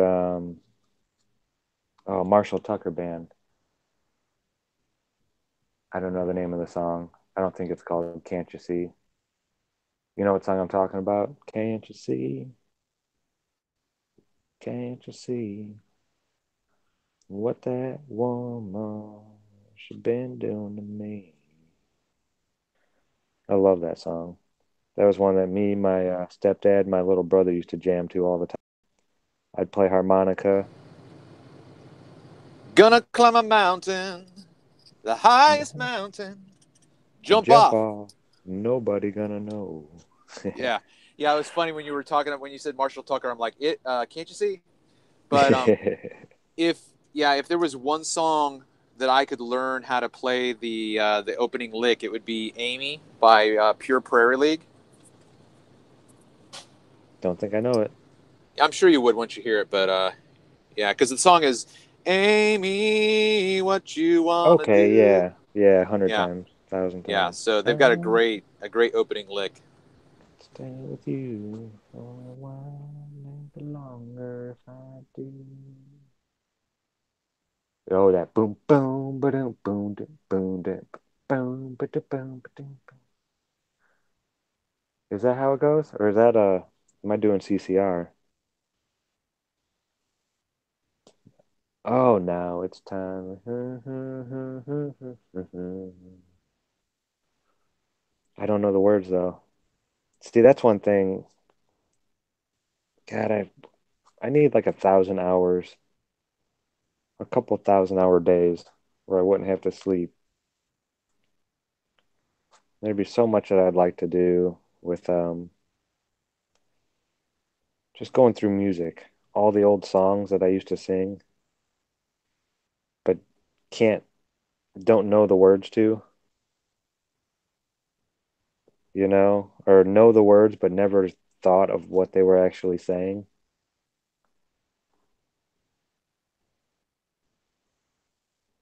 The Who, Behind Blue Eyes, when Cammy Nodell explained to me, "Hey, Josh, how we doing, brother?" Oh, that was 5 minutes ago when you jumped in. My bad, man.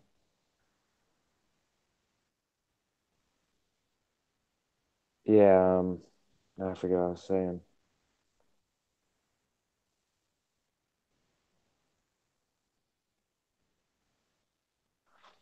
Yarn is being a pain in the butt here.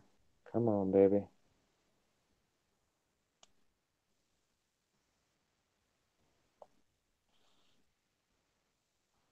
What is going on with this one? Where's it at? There we go. Got that out of there.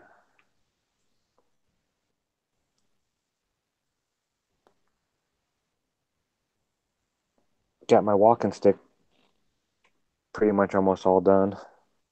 I'm just pretty much polishing it now with some 5,000 sandpaper.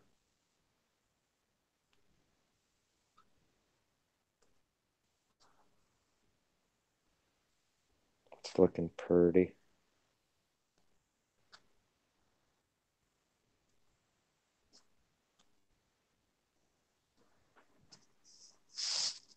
Yeah, since 2014 I've been working on it. Since before Flat Earth I started this thing.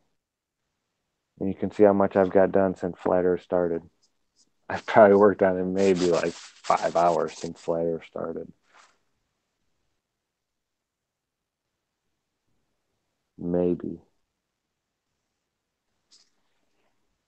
A lot of stitches. Maybe one day I'll go through and see how many stitches it actually was.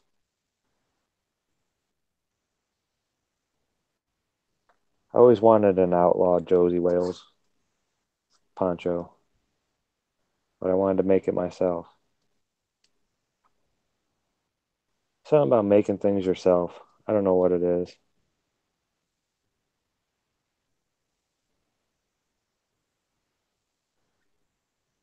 You make anything, Trav? You have any hobbies? Putting together model airplanes or cars, or I make trouble. you make trouble? I like to cook. I like to bake. That's cool. I would actually. I said this to you. I would love to come down for a weekend and learn how to crochet. Yeah, I think Adam said it'd be cool. But Yeah, yeah, it should I be there mean, any day. I don't know. Your son probably hasn't got his hat yet. I sent one out to Rich, Thrive and Flat Survive. World. No, Flat World Logic.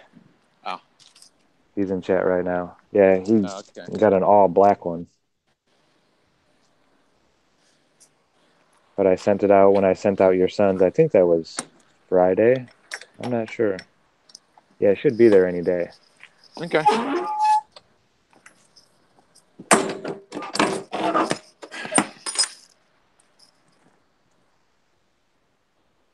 Oh, rose tinted monocle said, "I upcycle furniture. I love Is it making more than something one? unwanted Just this one. into something beautiful."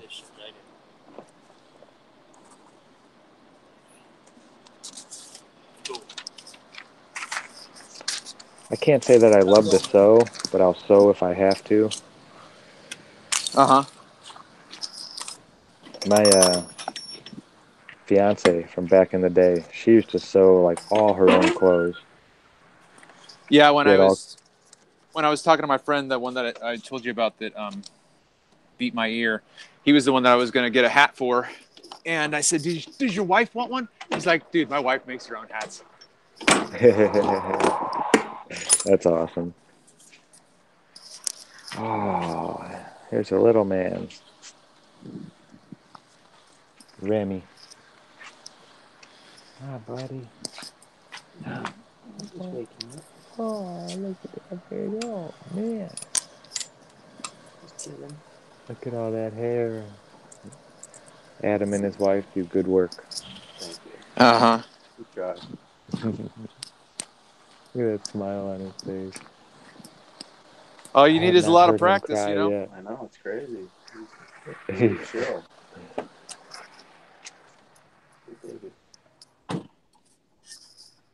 Oh, that's right. Bring him in to say.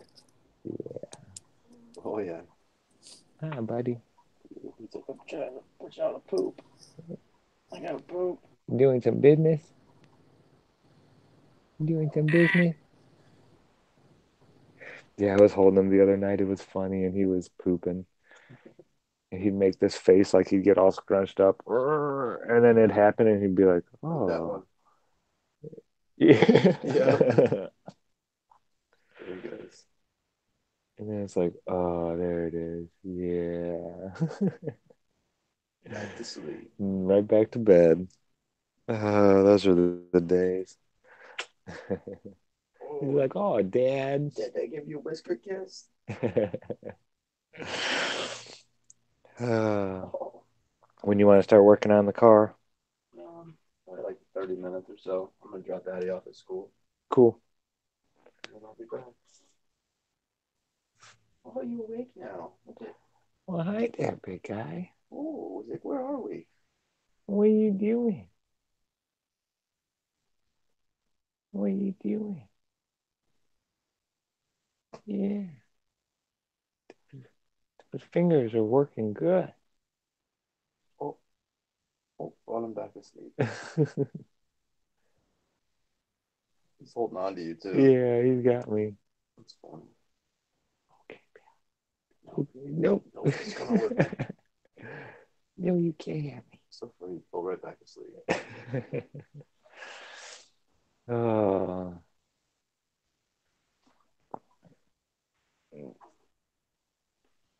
Yeah, I couldn't imagine. Rich is saying, imagine the feeling of pooping for the first time in your life. Oh, dude, that's gotta be really strange. That had to be so weird. I don't remember mine, though. That's it. No, that's one of those things. Do you think you don't remember stuff because it's so traumatic that your brain doesn't allow you to? Or is it because... What do you think, Trav?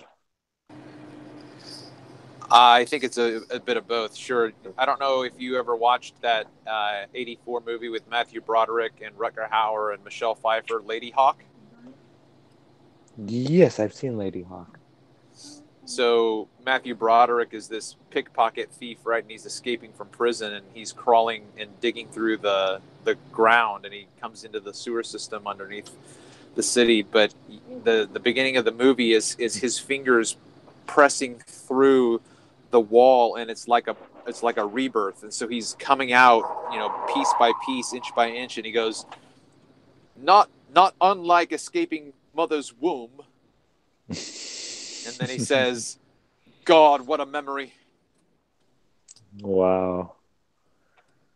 But yeah, I mean, sure. Do you think there's people out there that do remember it? Sure. I think that our minds are steel traps. I think they remember everything, and our ability to access those things is the issue, not whether or not it records it. It's in there. Yeah. Okay. Oh, sure. That's a cool way of looking at it. Well, because you talk about the even when when you and your wife are expecting, talk to your baby in the womb because he'll get to know your voice and blah blah blah blah blah. Well, all of that stuff happens, and some people will say, I was talking to Junior in the womb and he kicked, and every time he hears my voice he kicks.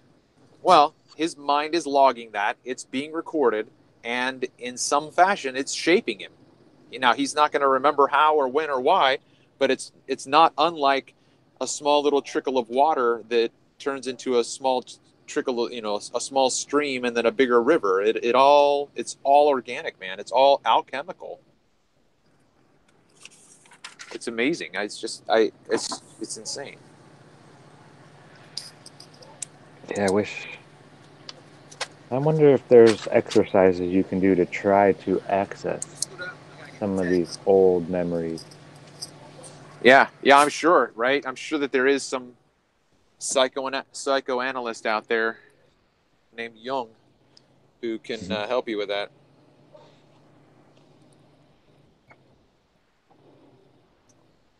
So have you watched any of the Owen Benjamin?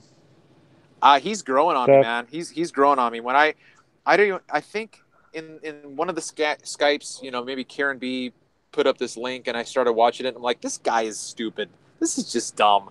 I don't like this. But I saw her in there. I saw Antonio Subarat's in there.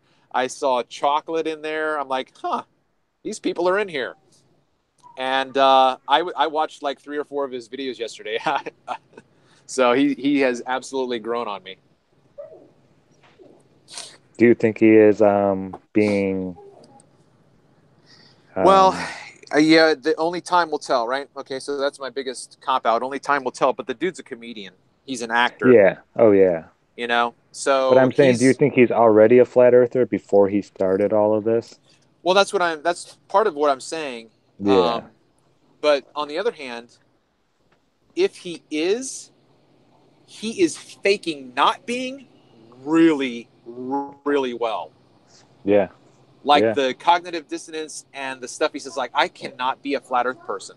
I mean, that sounds too genuine, It did. If he comes out and says, I was already there, I was just milking this, I would say, give that guy an Oscar. Because it's a brilliant performance. He should be like an international spy. Yeah.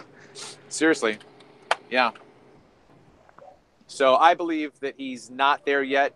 However, I believe that he can't not go there. I don't think he can't not. I don't think he's beyond the point of no return. Yeah, I think that if he said, I don't think he could let himself be disingenuous. So if he personally came to the point that said, the globe is not true, I don't think he's the kind of person who could be dishonest with himself and say, just push this down.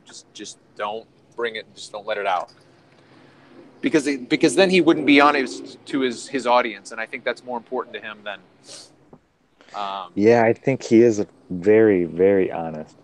That's one of the things I like about him. He just says stuff. He doesn't care what anybody thinks about it. He is definitely not politically correct. No, he's right now. And I like that about him. Yeah, he's got an unpolished delivery. I don't know if you've ever. I don't know. I watched a large part of one of his stand-up routines, and it's recent, and it's not that polished.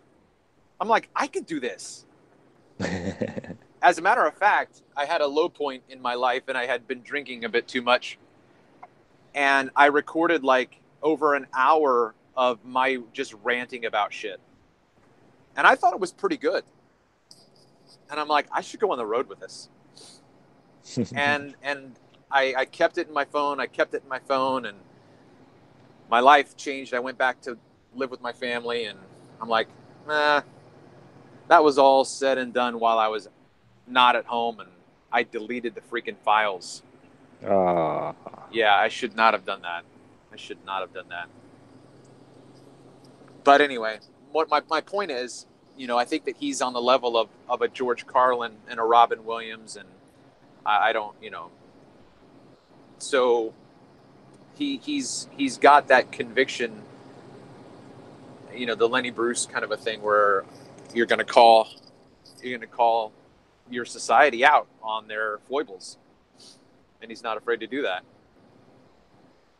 But like I said, it's a really rough presentation. You know, he hems and he haws, and he's like, yeah.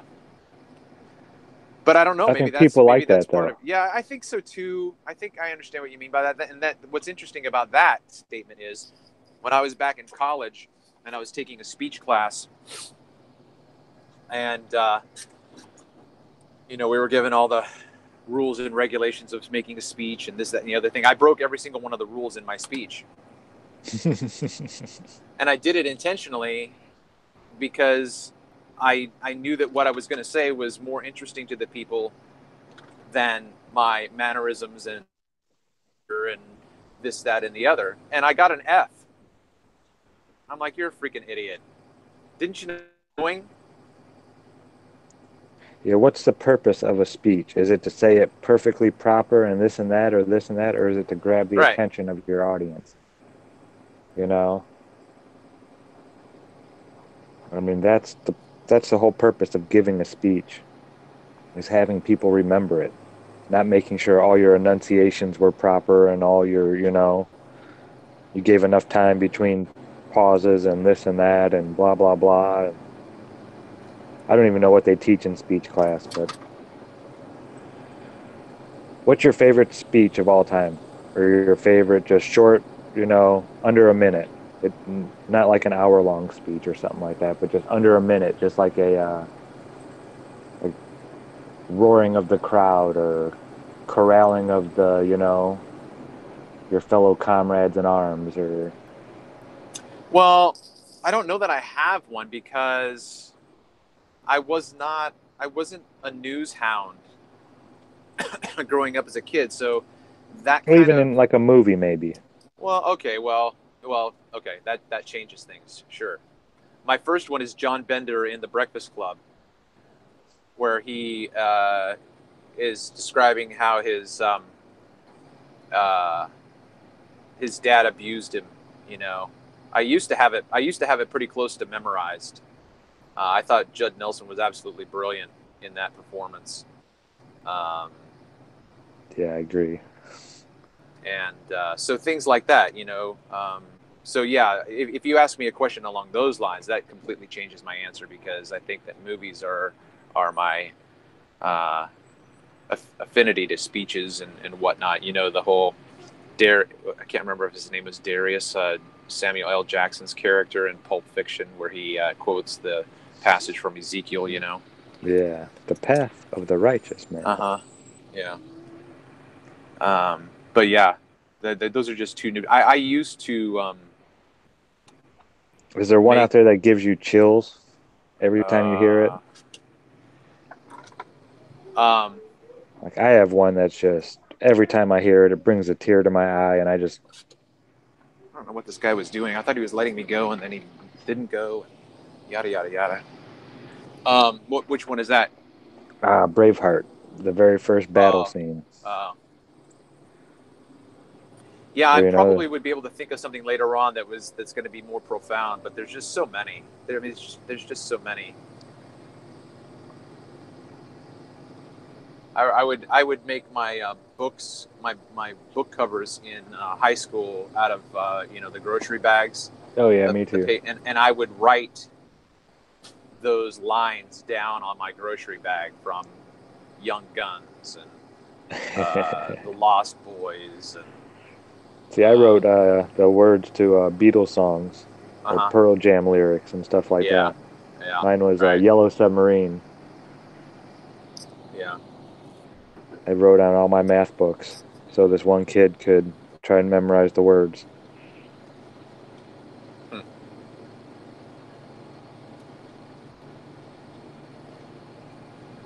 Yeah, I really got into the Beatles freshman year. I got Sgt. Pepper for Christmas. And it just totally changed my whole musical outlook on how I listen to music.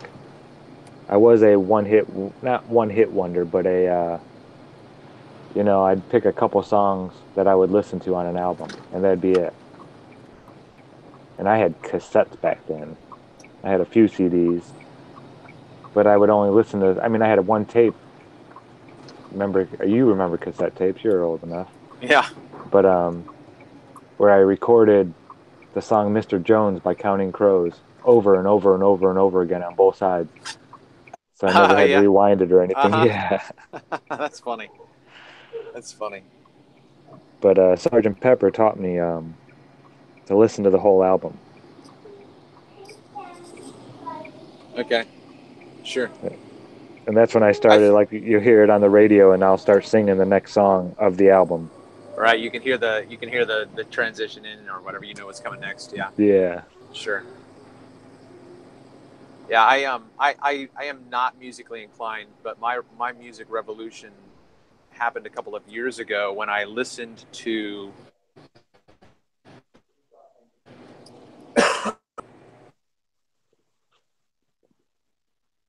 Oh, did I lose you?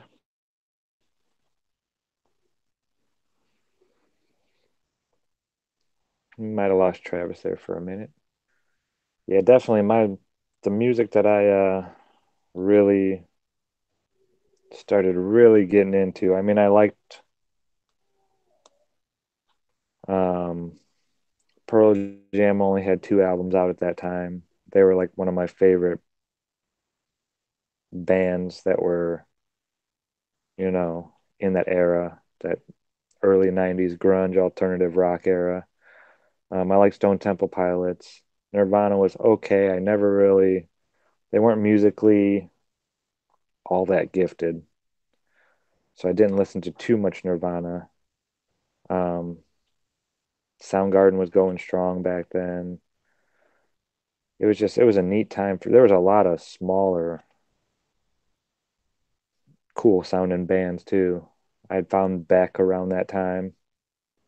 He was pretty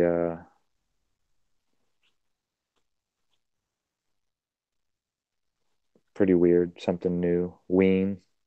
I had started I had a buddy who listened to all kinds of crazy music. If it had some kind of weird cover or um, something we'd get from Beavis and Butthead or something like that.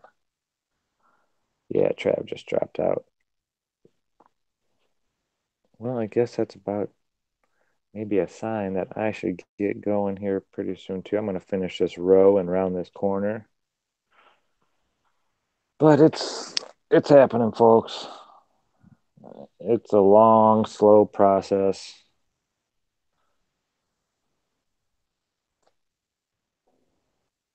But I'm even going to have tassels on this thing. It's going to be cool looking when I'm done. This was supposed to be what I was going to be wearing out in the desert, but that didn't happen. Desert's beautiful. It's nice to visit. I bet the fall and the spring, but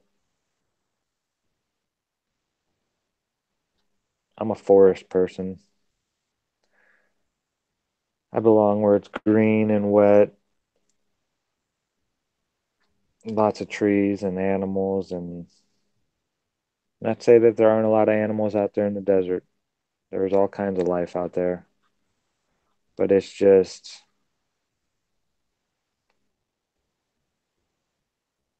not my cup of tea, I guess I'd say.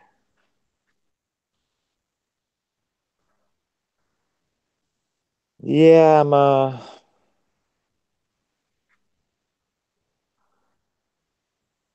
gonna be working on my poncho from now on until I sell a couple more hats. Um, I got 3 made as of right now. I don't have to sell one of these 3, but just until people order another hat, I'm not gonna go buy any more hemp and have a bunch of hats on stock.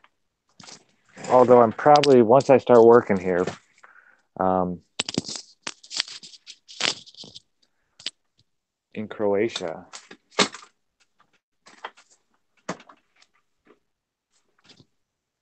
I'm probably just going to start giving them away.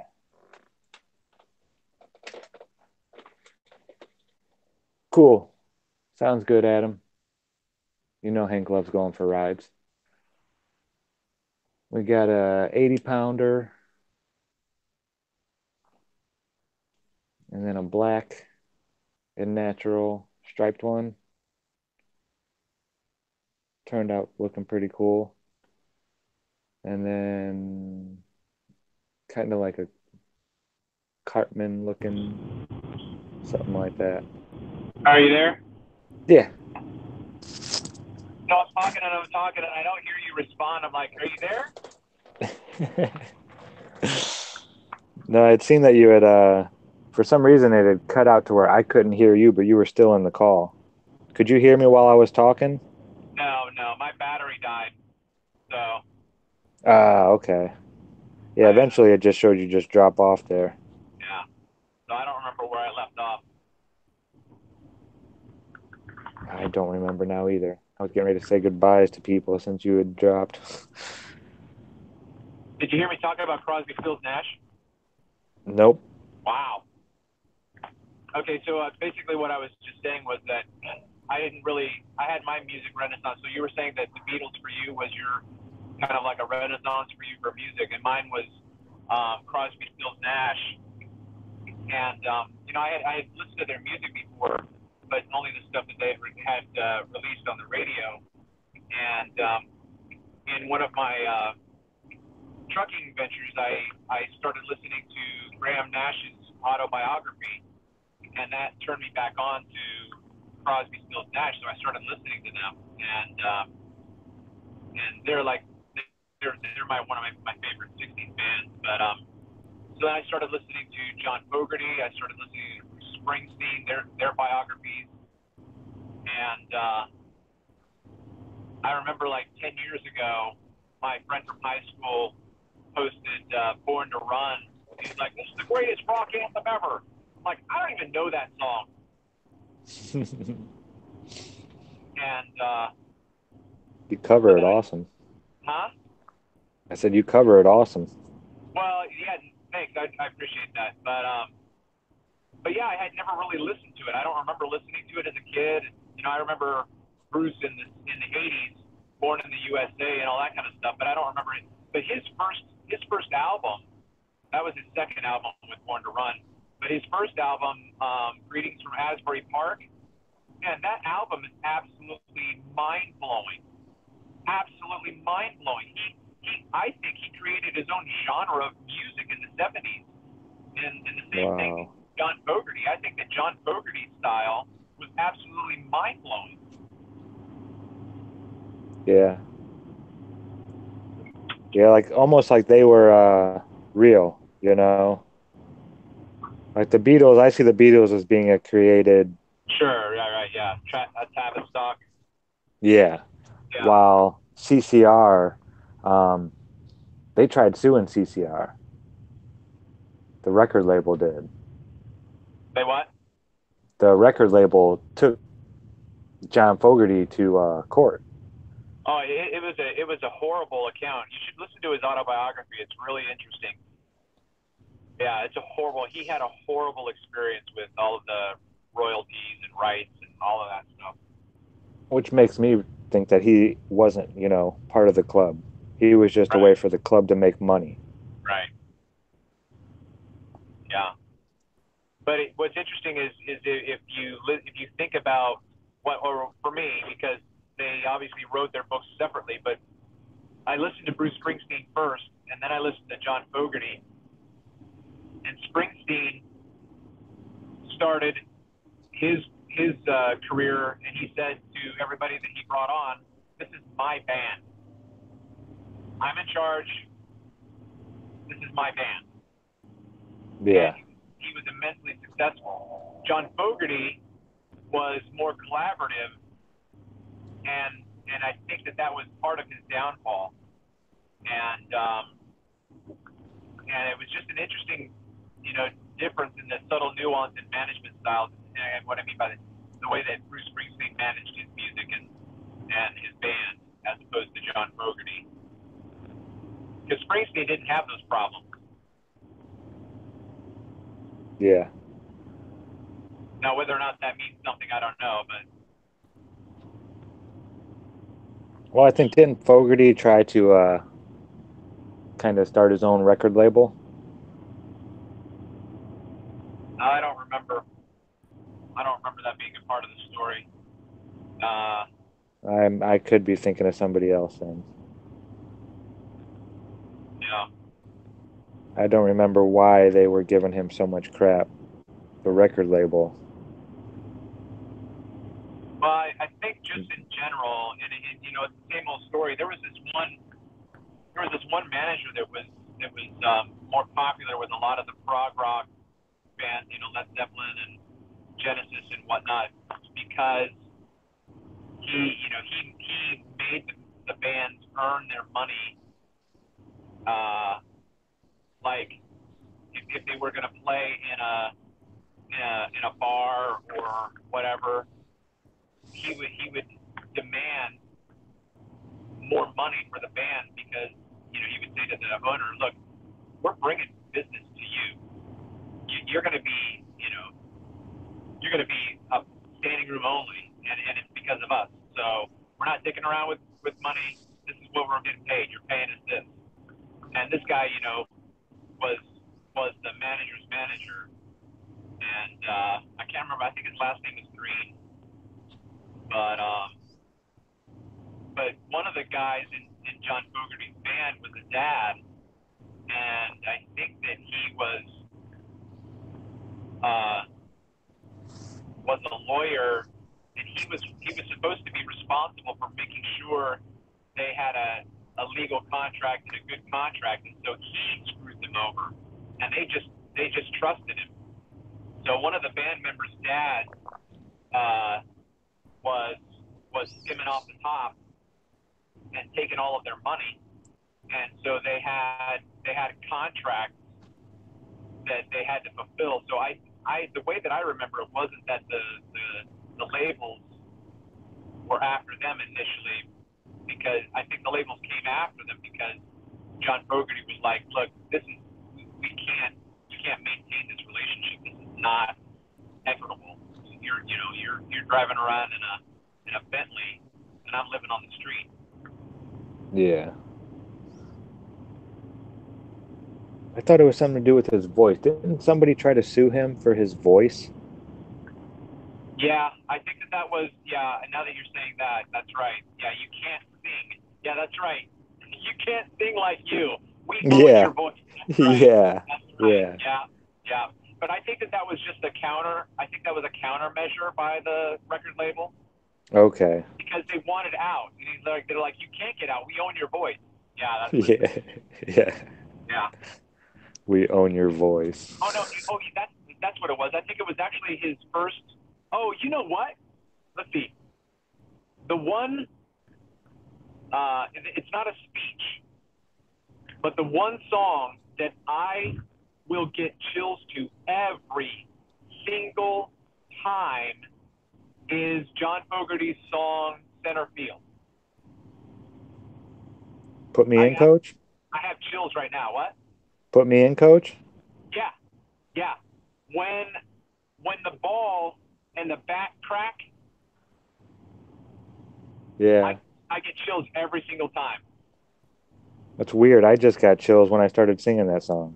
Yeah. I don't know why. I don't know if it's ever done that to me before or.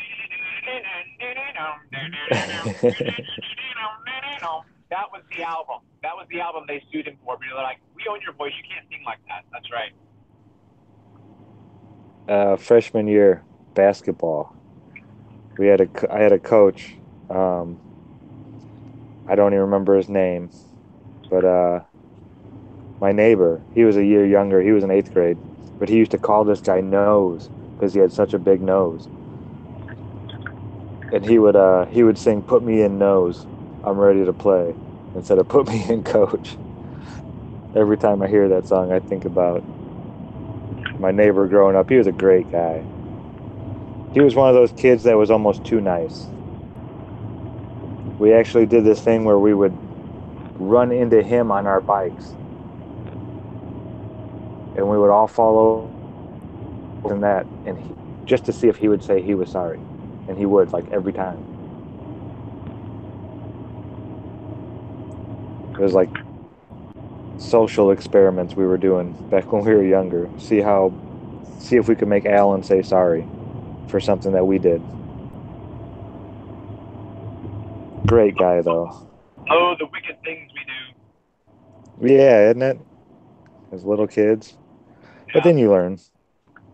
You know, I mean that's all part of learning.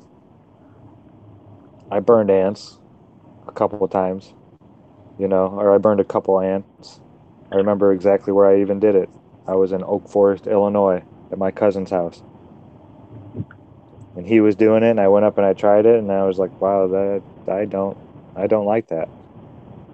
I don't want to kill those ants.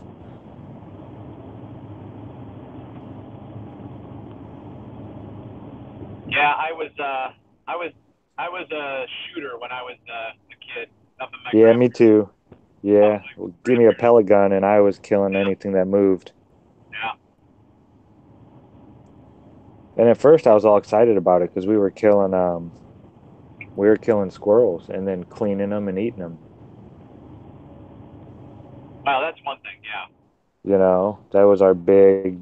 Yeah, we thought we were, you know, real men, 8 years old out there with our. They were just pellet guns, but still, nonetheless, we were going hunting with the guys and killing our own food and cleaning it and taking it back to grandma and having her cook it up. And but then when you're not doing that, you still feel like, oh, look at that dove over there. I'm gonna kill that thing.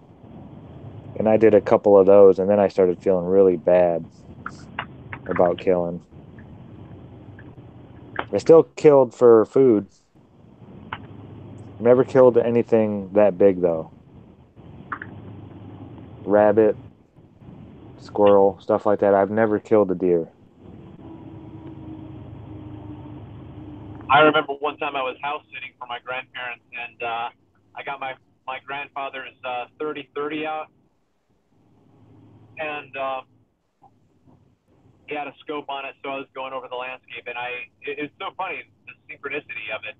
I thought, wouldn't that be awesome if a coyote came out? And right then, no lie, over this little lip of the land, this coyote comes trotting up, and my heart just started pounding and pounding and pounding, and I couldn't kill it because it was so, you know, it was a larger animal than, I don't know why it makes a difference, but I thought that I would make a sport of it, so I stood up, and the coyote saw me and then started running, and then I took a shot at it, but I missed it. Nope, I've never had to kill a deer. I never really wanted to. By the time I had gotten, you know, my empathy for the animals and stuff like that, I never even went deer hunting. I had buddies that always did. And they'd go, but like by the time I got to high school, I was done killing stuff. I still went fishing. You know, that was still one of my crutches I couldn't just get rid of. I went fishing like every day in the spring, summer, and fall. I love fishing. Yeah, I used to go fishing every single morning. I'd get up there before the sun would be up and be out there on the water where there'd be maybe one or two people out there. And they weren't fishing, they were just walking their dogs or something like that. There was a little pond by my house. And I love fishing small lakes or ponds. Something I could walk around. I love shore fishing. Yeah. But I could sit out there for hours. No live bait, all artificial. I love topwater. The Berkeley had an alright lure called a Frenzy that I used a lot, but mostly heading. Zara Puppy, Zara Spook. The little torpedo-looking baits that float on top of the water and you can walk the dog. Huh. Man, it was like an art form, you know, making it look like an injured fish. Right. Yeah. I was good at it. I'd sit there and I'd talk to the fish, you know, like in my mind. And I very rarely would get skunked to where I would not catch a fish. That didn't happen very often.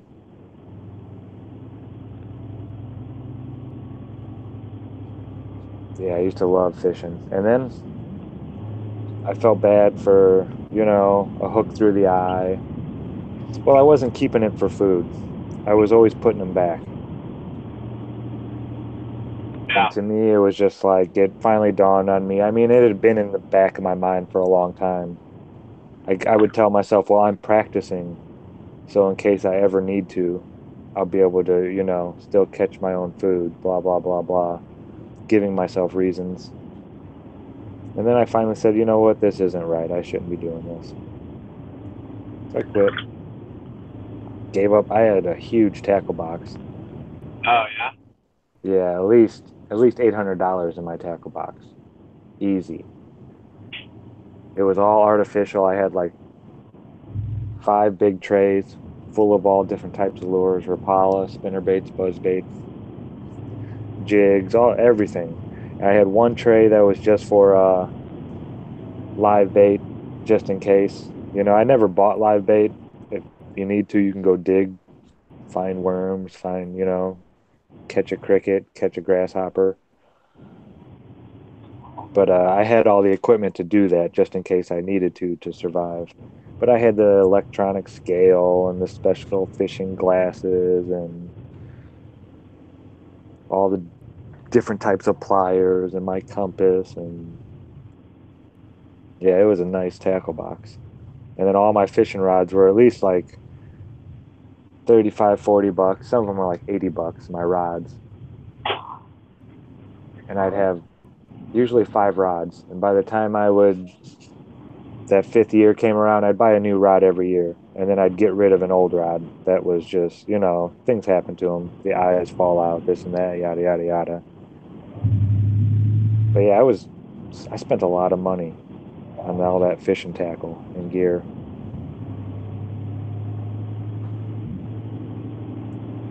I Well, just gave it away. outside of the your view on the treatment of animals, it's a pretty engaging pastime. I mean, it's not just mindless. Hi, handsome.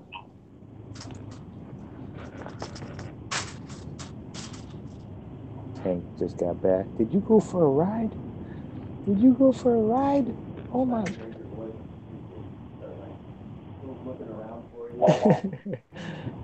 He was hearing my voice on the speakers. Adam was playing me while they were riding, and he was looking all over.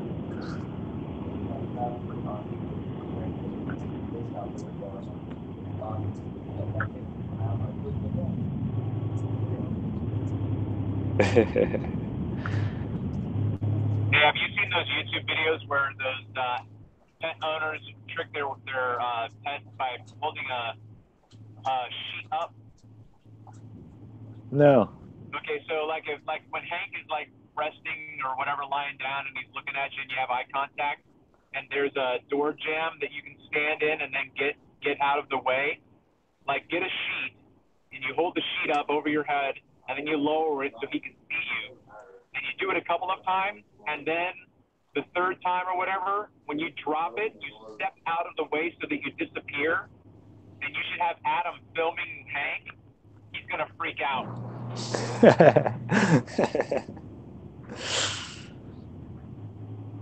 So just say hi and show him with the sheet. Yeah. Okay. Like, hey, then you're away, and then you go like, "Here I am, Hank," and then you disappear. He's like, "What? What happened to my master?"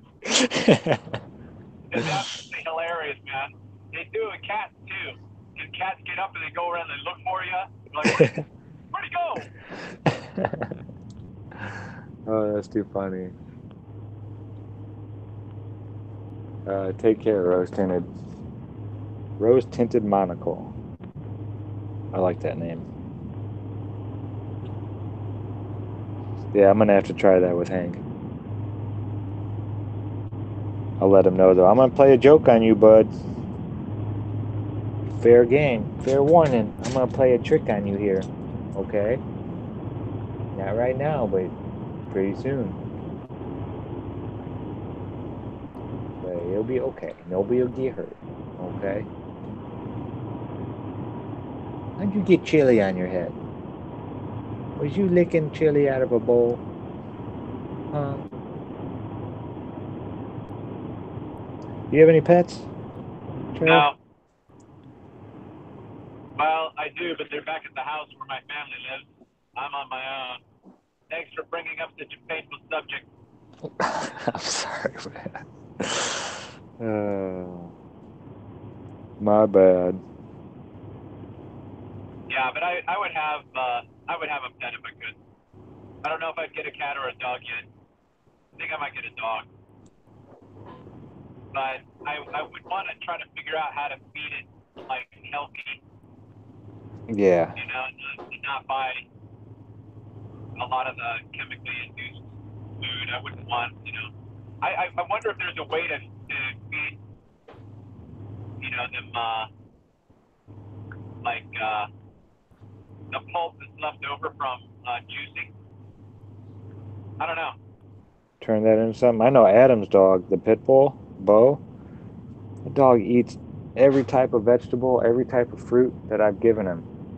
Yeah. He just scarfs it down. He's like, I'll just shut up and eat it. I don't care what it is. Right. Yeah, he likes to eat wood. Do you have an eye on Hank? Yeah. Okay.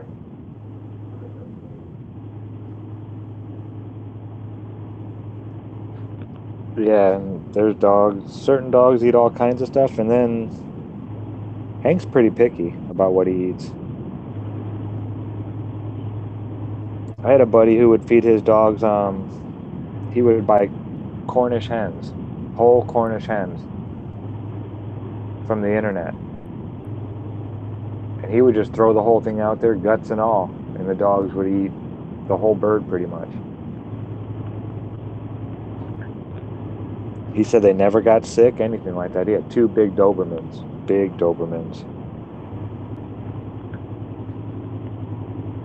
And rabbits, he'd feed them rabbit. All stuff that he'd buy off the internet. It was like, it was raised, you know, they were all raised. Would they be alive? No. They were frozen. No. They were dead and then frozen. He'd get them frozen. But yeah, he'd just thaw them out and go throw them a whole one and let them eat that. Just like nature intended them to do, you know?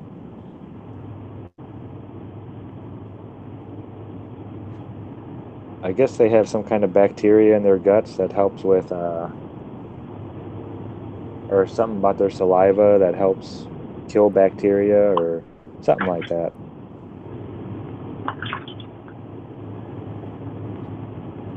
It's weird how they could eat stuff raw and we can't. You know? Yeah. So how did that happen? How did it get to where we couldn't eat anything unless it was cooked? Or else we get sick. Does that mean we shouldn't be eating that stuff at all? Right. Yeah, maybe that's part of the. I think I heard someone say it, or maybe I drew an inference from a video that I was watching about whether or not cooked food is even a false construct. You know, that as part of our part of the narrative that we were given is that we eat cooked food, we eat cooked meat. But if that was something that was introduced, or perhaps genetic manipulation and whatnot, like they intended to bring that narrative into our lives, so that that's what we thought we were. You know, it's like again, we've just always done it. Like if I were to talk to my kids about, okay, we're gonna stop eating steak, they're like, "What, are you crazy? Steak is delicious.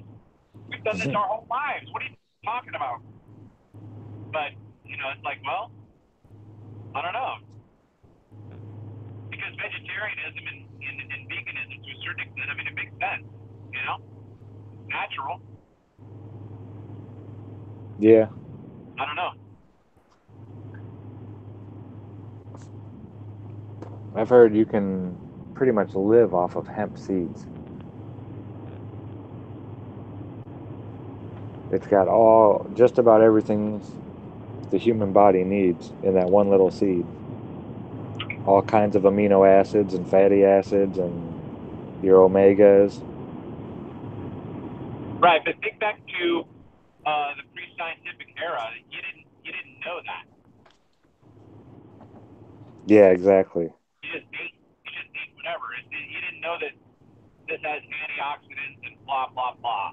You know, I mean, you might be able to figure out that eating ginger does something or turmeric does something, but you don't know why. Yeah. Yeah, this is a really weird time to be living, isn't it?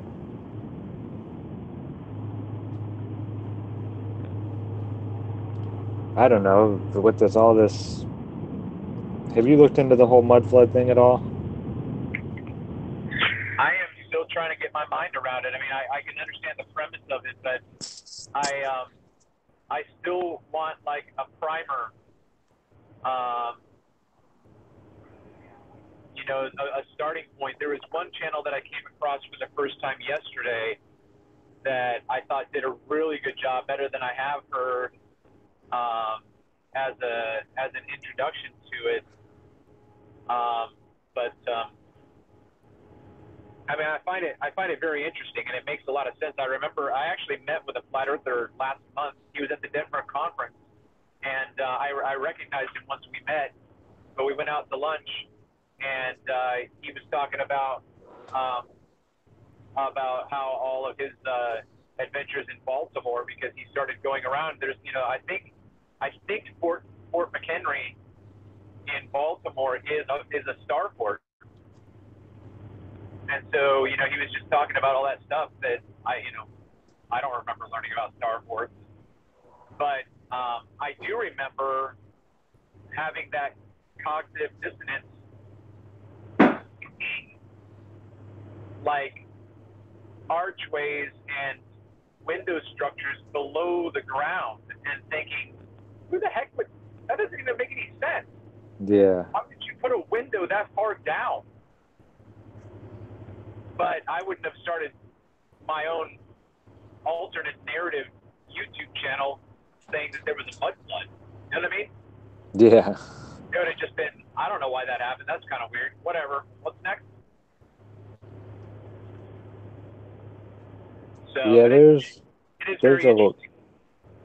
a lot of interesting photographs, old Yeah. photographs even. Yeah. Which is part of this is what's interesting for me about that, Zach. And it's the same thing with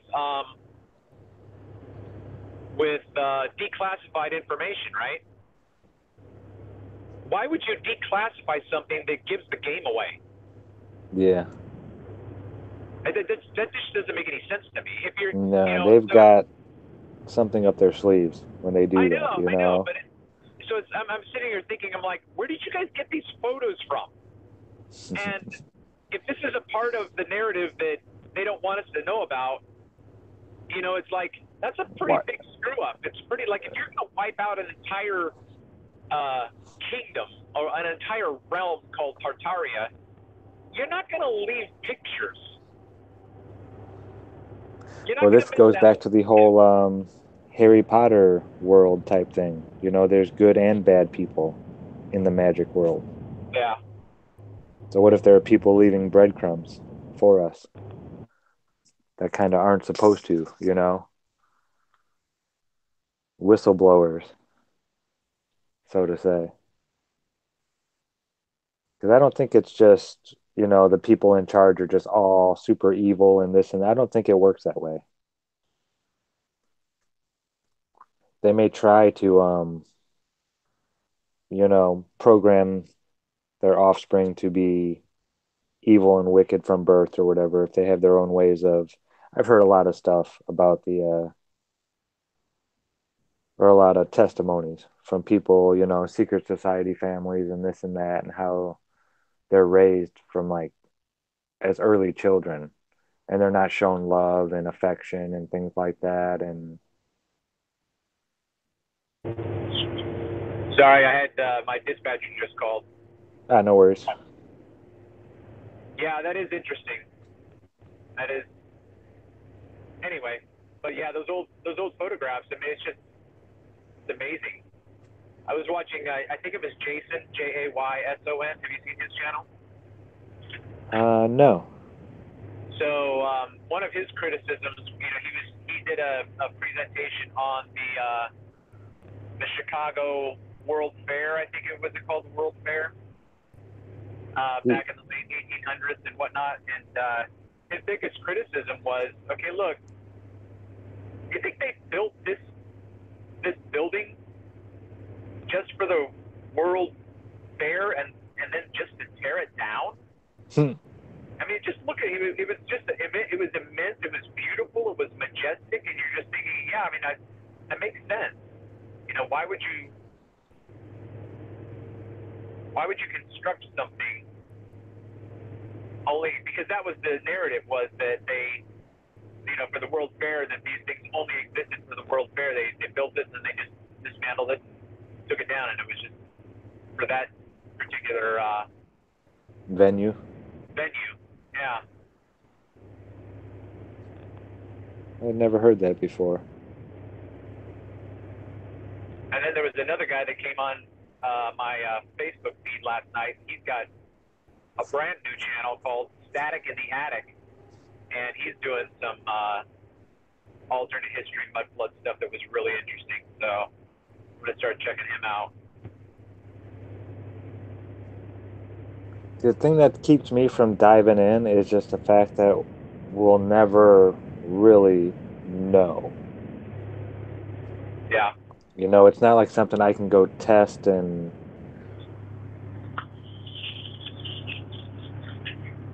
it's kind of like history to me. Right.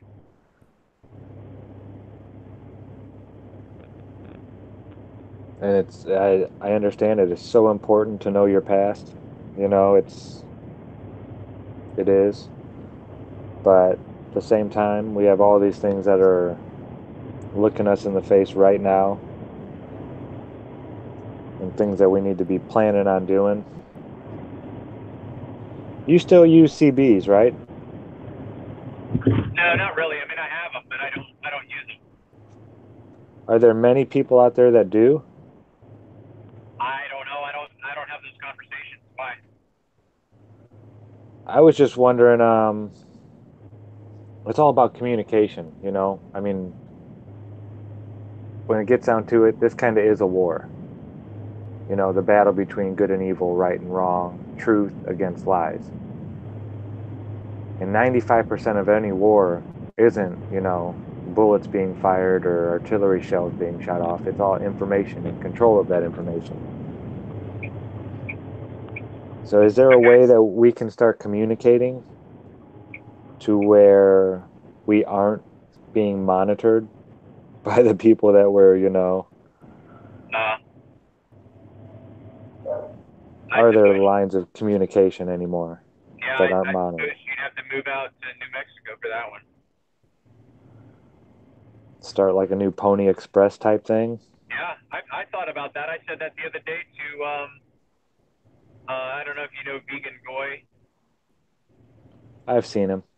Yeah, we were talking, and I was just like, why can't we just create a new radio transition or transit stations like the old school, and go back to like ham radios and get away. I mean, even though we're in the same geographical location as these other 4G towers and whatnot, I'm talking about simply creating an alternate for us to use so that we don't use the system.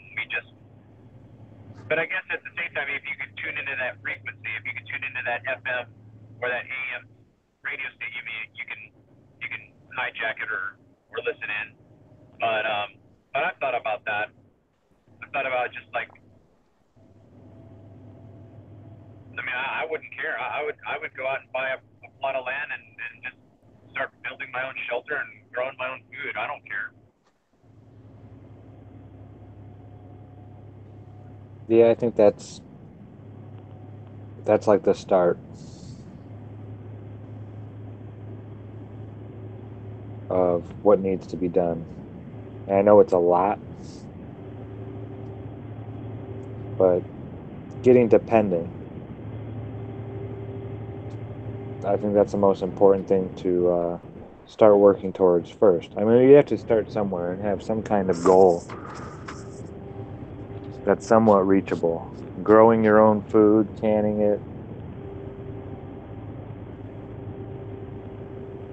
you know, I Yeah, don't if know you don't, about the whole communication thing just right off first, but there's things well, that yeah, but even with that, it's just a matter of, what do you need communication for? So if you've got a commune of like-minded people, you just simply walk down the road, walk down the path. Um, go talk to them face to face. you know what I mean? It's like, whoa, why don't we create these? Why don't we create these telephone booths and have these wires? Because I'm like, why can't we just walk down the street? I mean, we don't really need that. You're gonna invest your time. Exactly. Well said. We don't need all this stuff. Yeah, you don't need that. I mean, it's a nice invention and whatnot, but I mean, think about the first person who said, "What if we could create something that could wash these dishes ourselves?"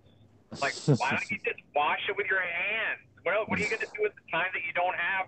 You know what I mean? It's like, so if you spend your time canning your own food and growing it, that's what you're spending your time on. You don't have to worry about a job because your job is going to make the money that you're going to have to go to the grocery store and pay for the gas to get to the grocery store to buy the food that someone else made for you and perhaps laced with chemicals. So if you don't have a job, what do you do for a living? Well, I grow my own food. You know what I mean? That's Yeah. what I do. I wake up, I grow my own food, I can it, I crochet, I play with the kids, play with the dog. What do you do? Well, I'm a slave. You know? Yeah. I think I'd Yeah. rather grow my own food. It is definitely a fulfilling task. More, yeah, even more so. Problem solving, trying to figure out how to do this, how to do that. But yeah, I mean that's ultimately, you know, I don't think to myself, I did a good job today delivering this mail. I accomplished. I mean, I did a task. I drove a truck. I opened my trailer doors. I backed in. Okay. I think though that I would have a lot more satisfaction growing my own food.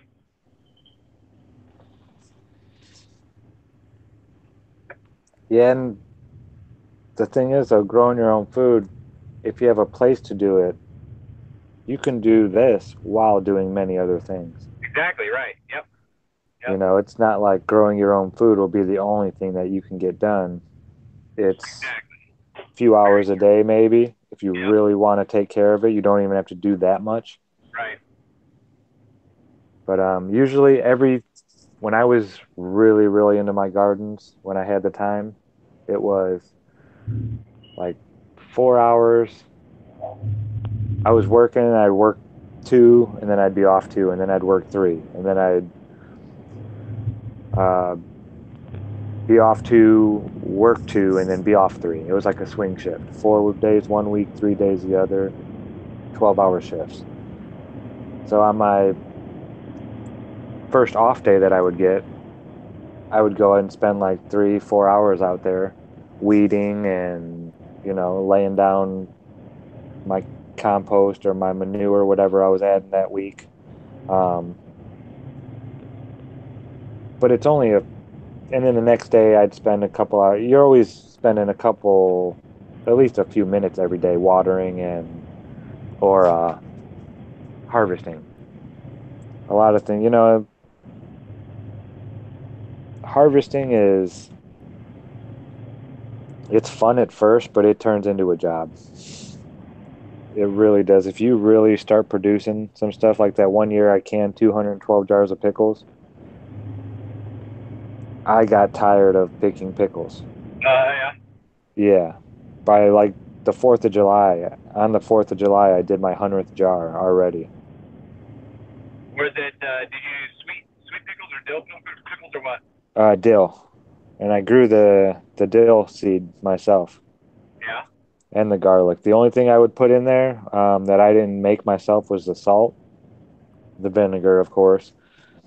And then I had gotten this one mixture of like mustard seed and carawak seeds and peppercorns and all this different stuff that was all mixed together. And the Amish would sell it. And that's who I bought most of my stuff from, was the Amish. It's a little more expensive, but you know that it's real. Right. You know, Right. they're not using tetrahydrocycloride, blah blah blah, and all these chemicals in their foods. Yeah. Yeah, that'd be the best place to find seeds and stuff like that.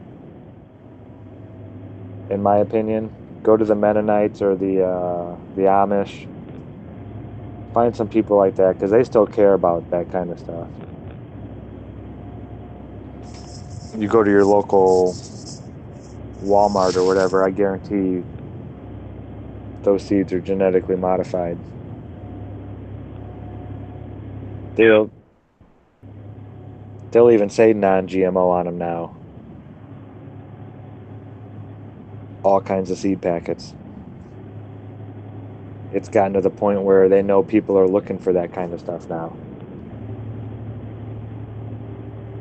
Yeah. Farmers, I haven't met a farmer that cared though. Well, I can't say that because I do know a couple organic farmers who do make, they don't use any chemicals or pesticides, and all their seeds that they use are heirloom. But for the most part, the farmer out there just looking to, turn the profits every year and does corn and soybeans and that's it, and they're all using the genetically modified stuff. And not just mixing this corn plant with this corn plant to make a better corn plant. It's, mixing these spider genes or these scorpion genes in with the plant to where you don't see bugs out there anymore. Yeah. Isn't that a little bit like, I think it's analogous to the medical system where the chemically manufactured treatment for illness and sickness is where the government then dictates you have to use this. So it's like they're modifying. So from what I heard, there are certain results from genetically modified seeds, and that is that it's a one and done. You can't harvest the seeds from the plants that you grew because that's how the corn is as well. You have to buy it again, and so they're controlling the market. So you have to come back to us to get the seeds that you're going to plant for this season. You can't do it yourself. Yeah, it won't even be that same plant the next year. Yeah. Some farmers have done it. They've got caught doing it, and it comes back as this Franken plant. Some weird, it's not good what they're doing at all. And the thing is, half the time they don't even tell the farmers about it. It'll say that you can't regerminate or this or that, you can't use it for seed, blah, blah, blah. But they make it so cheap that farmers save money by using it still. Right. It all comes down to money, really, it does. And they've made it to where... Yeah, but see, even that, though, to me, Zach, that seems... I guess it's part of the game. It's part of control. But if money's not real, all you have to do is, if it's digital and electronic, all you have to do is add a zero. Yeah, but that's the thing. The farmers don't have the calculator to add the zero, They got to play by the same rules that we do. Yeah. That's why I said it has to do with control, because the people at the top... Yeah, oh yeah. They can simply add a zero or add a 1 or add a comma. Yeah, that's what they do. They make it to where it's a burden to be a good person anymore. It really is. To run a business, you almost have to be cutthroat anymore. And they've designed it that way. They don't want it to be fair. They don't want it to be, it's like you said, money is not what they're after. What their end goal is, whether it be to pervert us into being more like them or to see how wicked they can turn us. I don't know why the system is set up the way it is. Why doctors are actually poisoning us, and, why I can break into somebody's house and slip and fall in their kitchen and I can sue them for having a slippery floor and end up owning their house. These aren't common sense things. These are ass backwards. Right. It makes you wonder, why is it like that? Well, it's obviously been set up that way. It's just Yeah. how they want it to be. But like you said, it's as easy as just not complying. And if we Yeah, could and get I can't. everybody to not comply, I just don't have it within me to not do something, even if it's minute, even if it's small. I can't I can't be like Cypher and say I want to go back and I don't want to remember anything. yeah, But I don't know what that looks like. But right now, that's where I'm at. You know, I'm at that place with having to do with the legal system in terms of transportation and whatnot. And I guess that's where I'm gonna focus my energies because I've got to deal with it myself. I can't get away from it now. yeah, we have to kind of pick our and choose our battles, you know. And you're definitely in this one. What I think is interesting for me as I thought about this, that my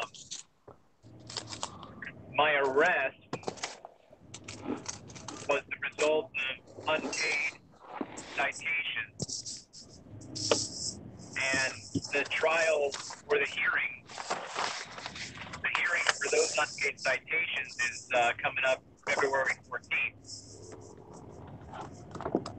So I'm curious if I go and address those citations, and if I win by proving that the officer had no probable cause to stop me and there was no crime being committed and he had no warrant, so he had no authority, wouldn't that then ipso facto throw out my arrest, because that's what my arrest was based on? So if the arrest is a minor premise and I'm going to court to disprove the major premise, wouldn't the residual fallout be that that other one is just going to be thrown out because it was based on the false major premise? Does that make sense? Yeah. Does that come down to a judge's discretion, though? Well, I would think that if you and I and 10 other people were sitting and having a discussion, and if we were normal and honest with each other, we'd just go, no, that makes sense.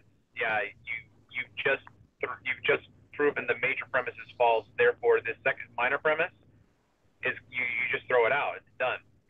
You don't even have to go to court over this, because so yeah, I mean, I guess my whole thing is that I would almost want to garner up public awareness that I'm going to be in traffic. I'm going to be in court for this, so that people are aware of it. Because then that, I think, would be more of a motivation for equity in the court system. I don't know. Yeah, that's like I said, man. It's almost like David and Goliath. If you can, oh, it's like one of those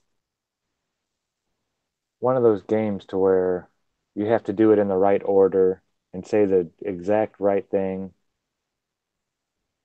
or else you have to start over again, you know?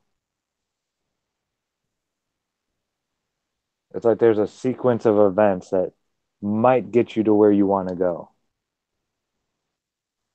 But the minute you make a statement instead of asking a question or this or that, or have you looked into any other court cases where people have been in a somewhat similar situation?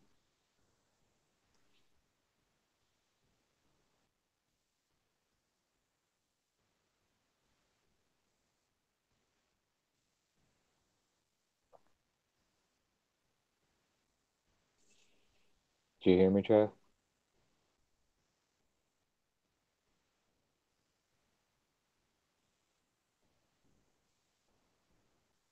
Fancy parlors in the first floor, corridor on ground floors, and kitchens and pantries on that below. Sorry, my dispatcher called. No worries. Yeah, I don't know, man. I don't know.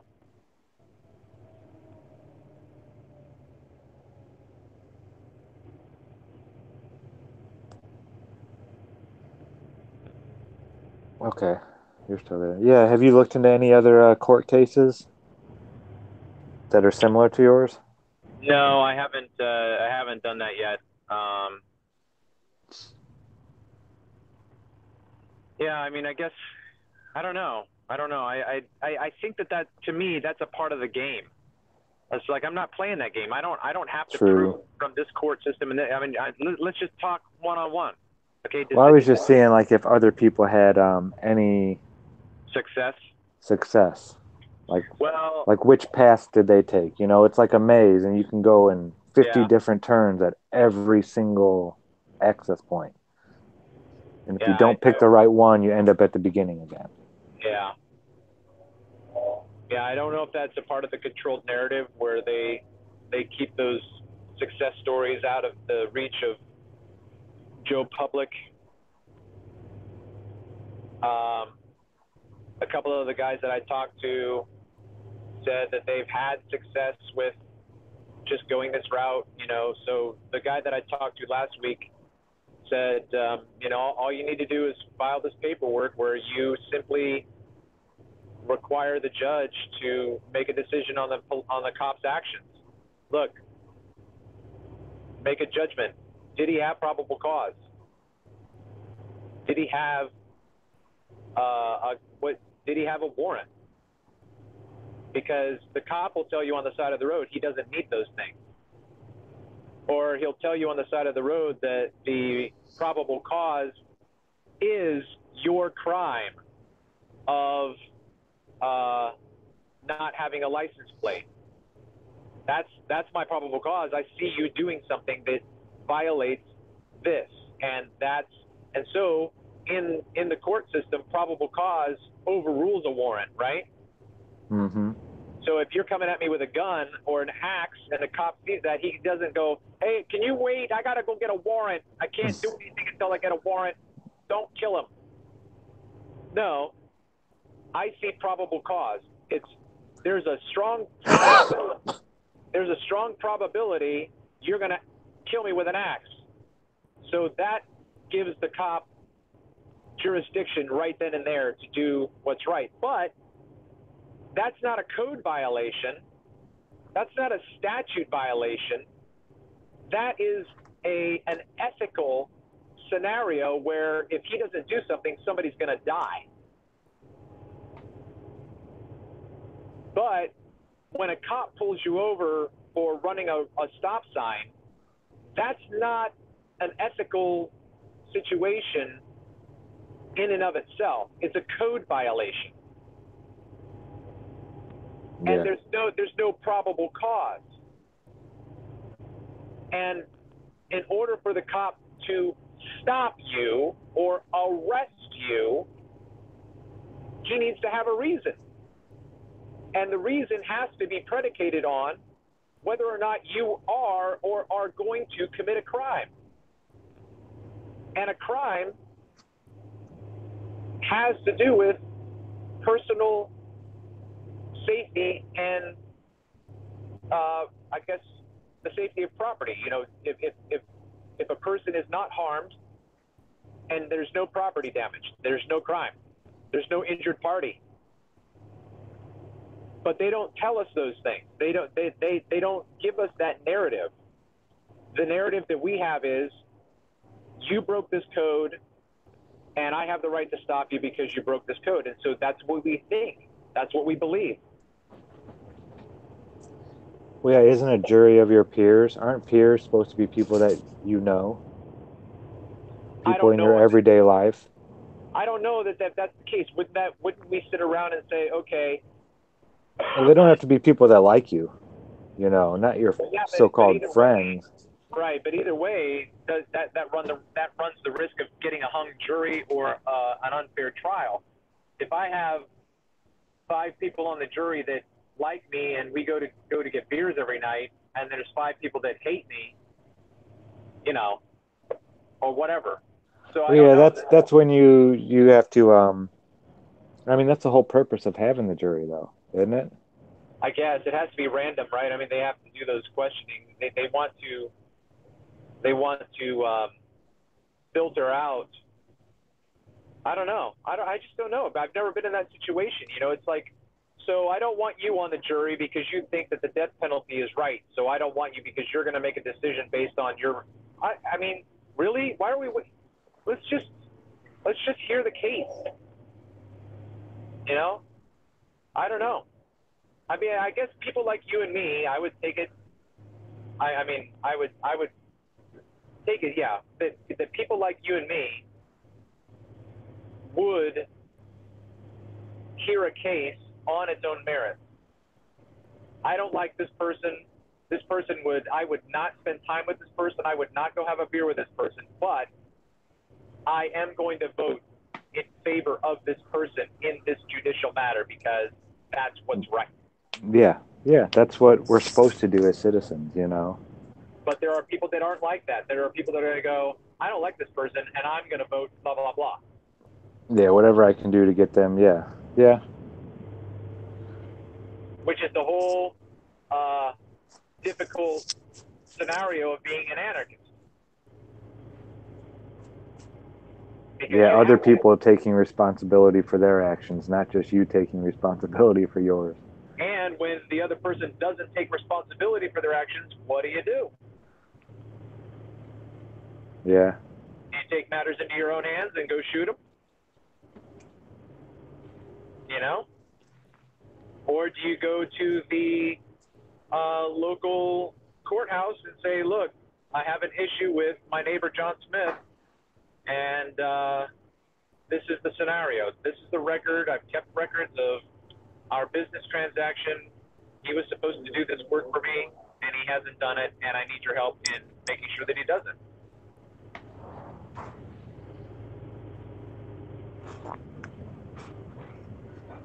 I don't know. Because I know judges were never meant to give out sentences. Right, when it was first started. Right, that's the other thing when I've talked to these guys. They're like, the judge can't even do this, but he's doing it because you don't know he can't do it. Mm-hmm. Which to me completely makes the entire system fraudulent. And I'm like, I don't even want to be a part of this system. I don't have to show up to your court. Your whole court's fraudulent. Yeah, a judge is supposed to be like a referee. That's it, to make sure that the lawyers are following the law. So, right. So a court trial ultimately is simply a debate. Mm-hmm. And if I say something in the debate and you don't call me out on a fallacy, that's not the judge's fault. He's not going to say anything. If you're not smart enough to know that I just made a fallacious argument, that's on you. You know, so that's why it goes back again. The judge is not the jury. He's simply there to arbitrate. And if I say, objection, Your Honor, and I call for his assistance, then he steps in. But he doesn't come down with a ruling. The jury says, okay, we found Zachary Zabala guilty of XYZ, and we think he should spend 20 days in jail. That's what the jury is actually supposed to do right there. They're supposed to deliberate on not only if they're guilty or innocent, but the actual sentencing as well. So every trial should be a trial of peers. Yeah. As far as a jury trial, at least, it should, yeah. Actually, every trial should be, regardless. Yeah, I don't know that any trial should not be a jury trial. And, you know, I kind of agree with, you know, having limitations and maximums on certain sentences. I could see how that would be okay. But as far as just to give the jury a kind of a roundabout, you know, we usually, you know, if it's like, if they do this, then we can give them up to this many years or as little as this many years. But I don't even know if they should have that right, really. So here's an interesting thought that I've had in this whole process as well. Why can't I hypothetically set up my own court system and go around neighborhoods and campaign? Because it's, well, first of all, the court systems that we have, it's a business. Okay, it's a commercial business. So if I don't like the services of that business, I'll create my own. If I don't like McDonald's, I'm going to create Travis's. I can do it there. If I don't like Zachary Zabala's Arbor Care, then I'm going to create Travis Finley's Arbor Care. If I don't like the court system, I'm going to say, okay, let's start this over again. How about, you know, like I'll stand at the court system. I'll stand at the court. Well, see, the thing is that if you've got an issue with if you have an issue with the local police department, that's where you have to handle that scenario, I guess, to a certain extent. I guess the only thing that I could do, and I'm just speaking hypothetically, is that I could go in like an ambulance chaser. Like if I'm driving down the road and I see someone pulled over by a cop, after they're released, I follow that person. and they go to the grocery store or whatever, and I pull up like 3 or 4 spaces away, and I'm like, excuse me, ma'am, excuse me, sir, I saw what just happened. Can I have a few moments of your time? And I say, I will represent you, and I will get this cleared off. I will be able to get you out of this ticket altogether. Here's my track record. Here's the cases that I've won. I don't want you to pay me. If you want to give me a gift, that's fine. But I'm doing this because we need to get this out. You know, or you go into the court system itself and you go sit in those courtrooms and you pass around to every single person a laminated placard that says, don't say anything except what's on this card when you stand up. Say everything here. And when you get scared, repeat step 1. And if the judge says anything to you contrary, repeat step 1. Just do it. And see where it goes. Because people don't know. They just don't know. Yeah. You know, I was in the court system last Tuesday, and I watched people just go up and they weren't groveling, but they were groveling. Please, I'm guilty. Have mercy on me. And he was like the Catholic pontiff that says, I've heard your confession, my child. You are guilty, and I sentence you to $50 fine. You may go. It was absolutely disgusting. And then I get up and I'm like, where's your proof that this applies to me? You know what I mean? You know, but that in of itself was powering. The reason why people don't stand up and say something is because they don't know what to say. And they Yeah, don't we're know not that taught these things. they don't know that they can say something. Yeah, it And I is. think, It's a frightening experience for most people, even when there is no reason to be afraid. right, and this is what I was saying to a friend of mine. I was like, when you see a cop, are you afraid? And not even like afraid for your life. And you're not even speeding. But the minute you see a cop, you're like, oh shit. But I'm like, that's not the way it's supposed to be. No, you should be relieved.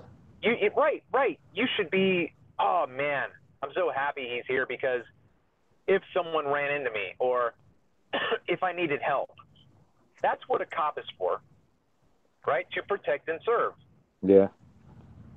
A cop is there to arbitrate when there is harm to my person or to my property. No, But nowadays they're here to generate revenue for the state. and everybody knows it. Everybody knows it, and they don't like it, but they don't know what they can do. It's like politicians lying. Everybody knows it. Right. So then that's the whole thing with Neo. Stand up and say, I'm not doing this. I'll go to jail and figure out, but I'm not doing this. You know? Yeah, I'm not playing the game anymore. I quit. Yeah, I quit. I'm walking away. What are you going to do? Because the only thing you can do is kick the shit out of me. Mm-hmm. You know, my whole metaphor is like, you know, you're just a kid building your own sandcastle in the corner of the playground, and some bully comes up and says, "That's my sand. You get out of here." And so you go 10 feet away. He's like, "No, that's my sand," and he just trolls you. You're like, dude, just leave me alone. You know, because the only thing you can do, if I sold everything I had right now and I went out and found a piece of land that no one was living on and I started squatting on it, what are you going to do? We own this land. Oh, really?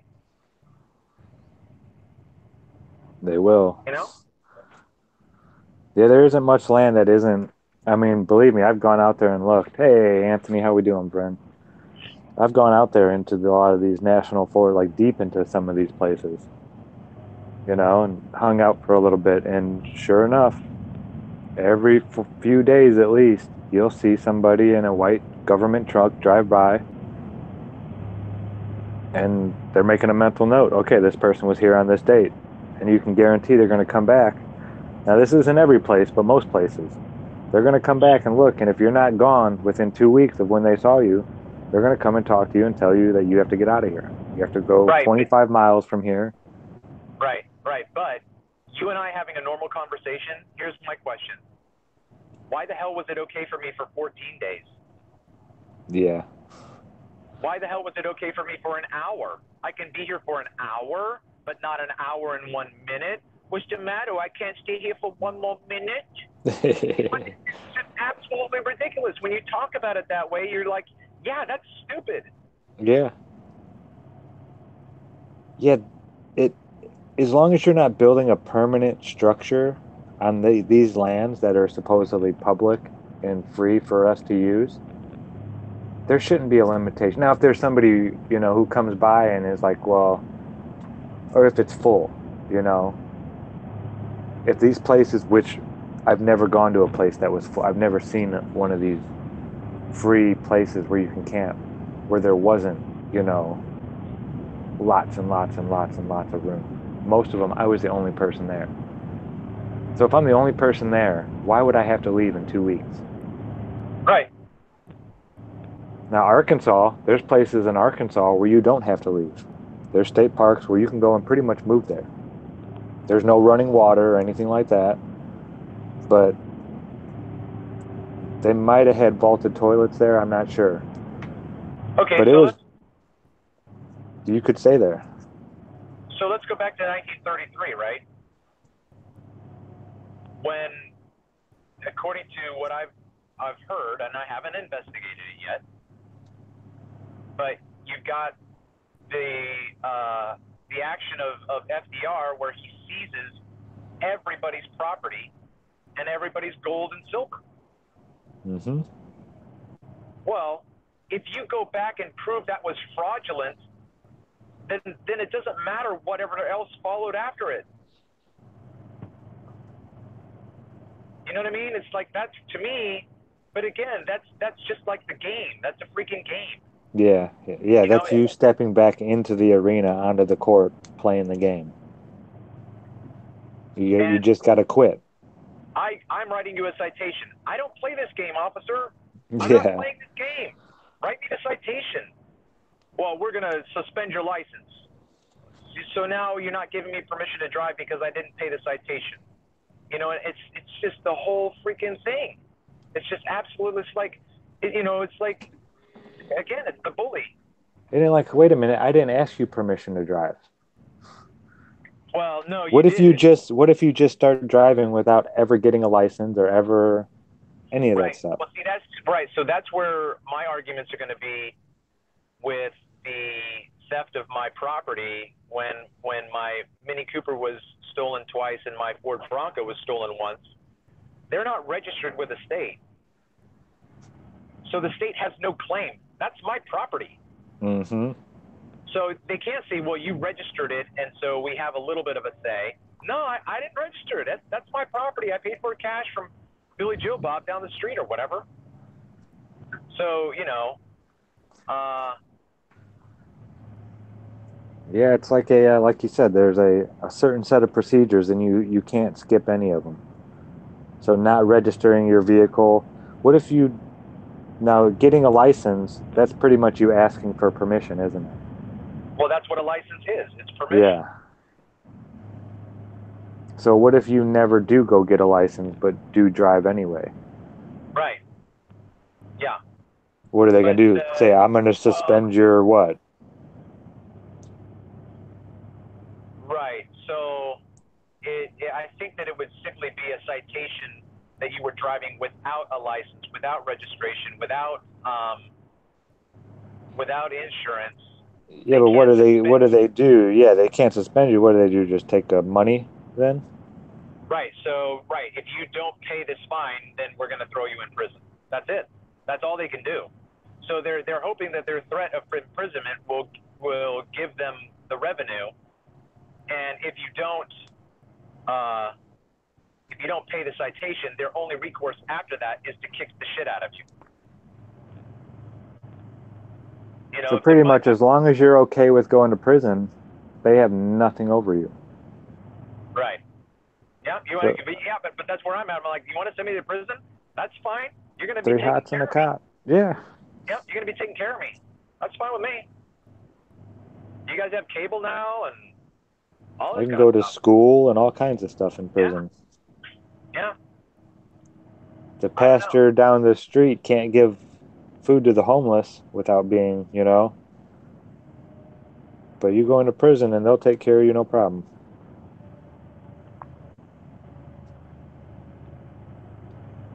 So it's just very interesting. So I'm empowered to try it. I'm not trying to. I'm not trying to. And if millions of people did this all at the same time, I know, man. I know.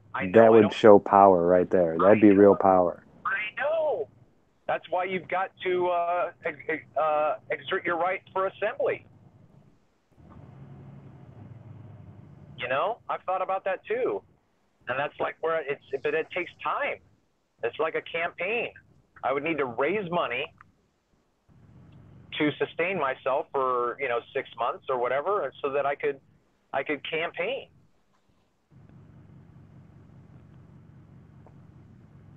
You know? Yeah, it would have to be organic. It'd have to be grassroots. I mean, I don't know. But I could see it. I don't know. Yeah. People like that, not to try to scare you or anything, but those people usually end up shooting themselves in the head twice and stuff like that.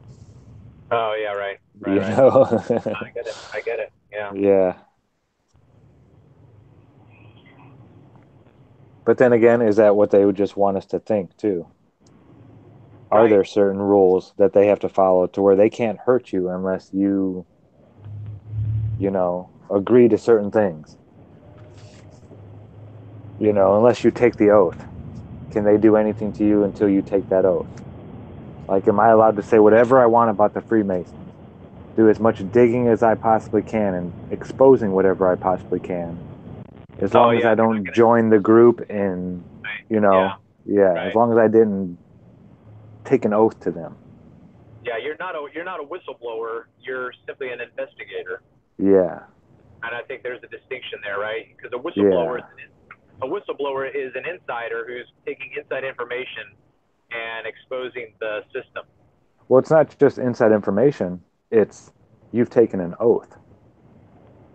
You know, pretty much an oath that says that you will give up your life if you divulge any of your brother's secrets and this and that. No, I was thinking in terms of even a disclosure agreement, just even with a business.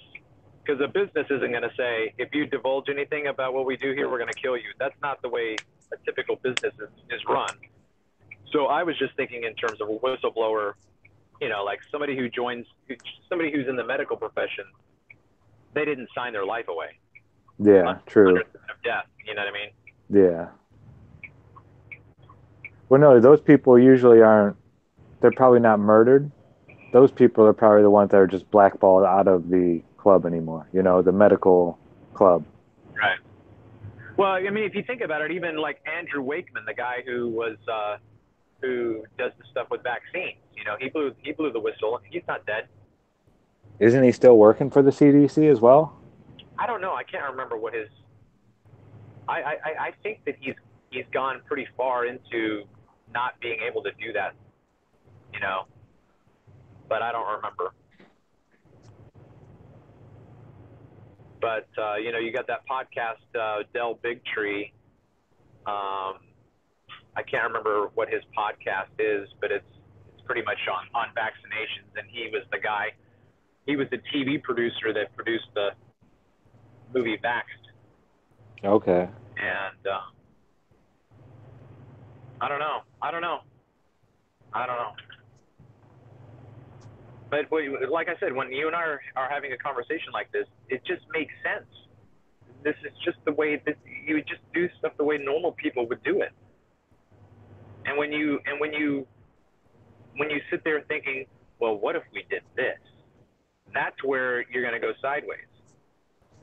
That's where you're losing equity and justice. You know, because normal people are just like, look, there's no such thing as freaking legalese. This is what I mean. This is the word I'm using. Well, that's not the way we understand the word. The word person in this regards. So, like, I did this, right? This is awesome. Okay, I haven't said this yet. So, the court proceeding that I was in last Tuesday was not recorded, but or it was recorded, but it's only available in print. You want to know how much they want to charge me to get my public hearing and trial? $150 to get your day in court. I'm like, wasn't this public? Don't my taxes pay for this? Yeah. Don't you have a salary that you get every year? Right.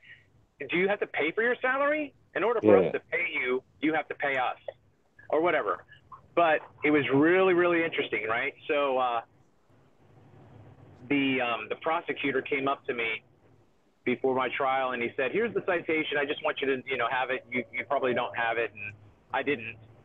And so I'm looking it over, and in the breakdown of the fine is this little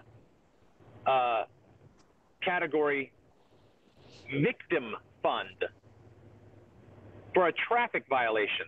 A victim? I'm like, that's interesting. Where's my victim? How was he personally harmed and damage to his property? So I made a point of that in my argument. And I don't remember, because it happened so fast,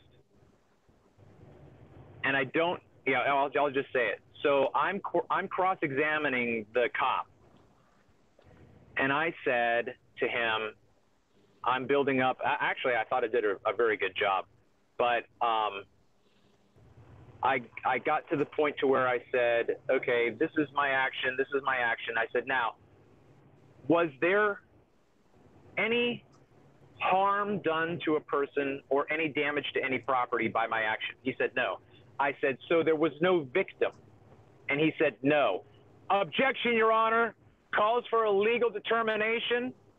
And as soon as he said that, I turned around and I said, what did you just say?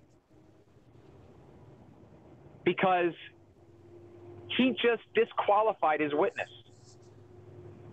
He just said the cop does not have the ability to make a legal determination as to what a victim is.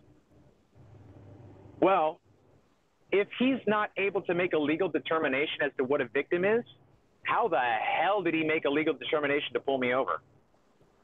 That's wild, yeah. Right? But when I turned around and said to the prosecutor, wait, what did you just say? The judge jumped all over me and said, you don't talk to him. Yeah, you address the court, right? Yeah. But the judge wouldn't let me argue that point. He said I overruled his objection. And I think the judge knew that I wasn't stupid and that I would be able to win my case with that. That's why he overruled it. See, the judge That's right. was fighting in favor of the right. prosecution when he shouldn't be doing that at all. That's right. But I don't have any proof of it because I don't have the transcripts. And if I want the transcripts, I've got to have to pay $150. That's bull crap.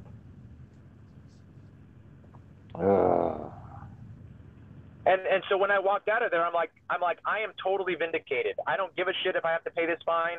I know exactly what just happened. I know exactly what just happened. And I'm okay with that. Although I am going to appeal.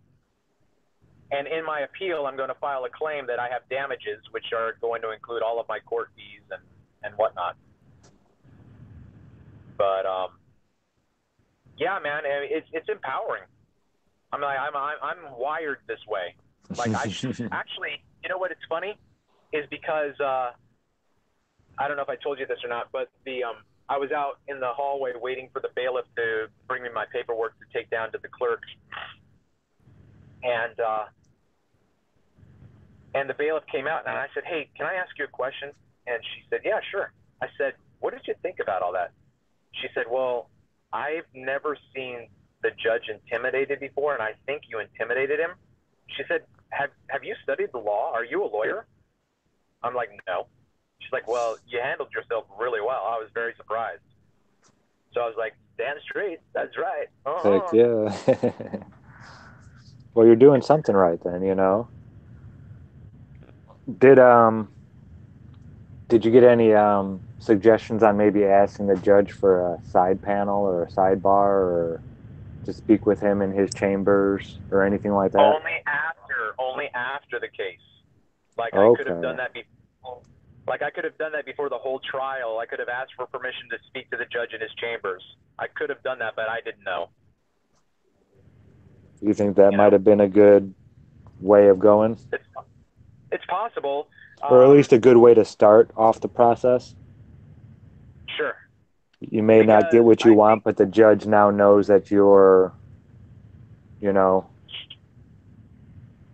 you have your wits about you and you understand the law and how this procedure is going to go and yada, yada, yada. Yeah, I don't know. There's that no might way of depend knowing. on the judge, yeah. Yeah, that would depend on what... I will do that. I will do that this next month. I will take that course of trying to settle out of court and go, look, let's talk about this. This is what I'm going to do. This is what I'm going to say, or whatever. Or if this goes to trial, I'm going to get a trial by jury. Yeah, definitely. If you're going to do a trial, definitely make it a jury trial. Hey, listen, I gotta cut this out because I'm at the warehouse where I'm at right now, and I've got to handle some stuff with people inside and all that kind of stuff. So Sounds thanks for good. letting me Yeah. hijack your Crocheters Corner, man. Anytime, Trav. I love it. I enjoy. I think I'm gonna download your file and use it for my channel because I think we talked about pretty good stuff. Yeah. Awesome. Yeah. You know, anything you want of mine, it's all yours. All right, man. All right, Trav. You have a great day, and I will talk to you later, brother. All right, we'll talk to you later. All right. See ya. And with that, folks, I think we're gonna wrap it up here. Can't really tell how much I've done, but it's coming along. I think I might be got a row all the way done around the outside. It's a lot of stitches, a lot of stitches, a lot of small stitches. So let me. We'll go here. Turn that off. All right. Well, folks, thank you so much for joining me. It was a good morning chat. That was a long one. Wow. I had a lot of fun. Learned a lot. We'll have to do it again probably tomorrow. I'll be on it probably about 7 in the morning, right after Ironworks, TFR. Yeah, sounds good. Sounds good, AMAC. Let's blow something up. So yeah, it sounds like we're going to be going live a little bit later. Rock and roll. All right. I love you guys. I'll talk to you all later. Good times for all here. Signing out, as always.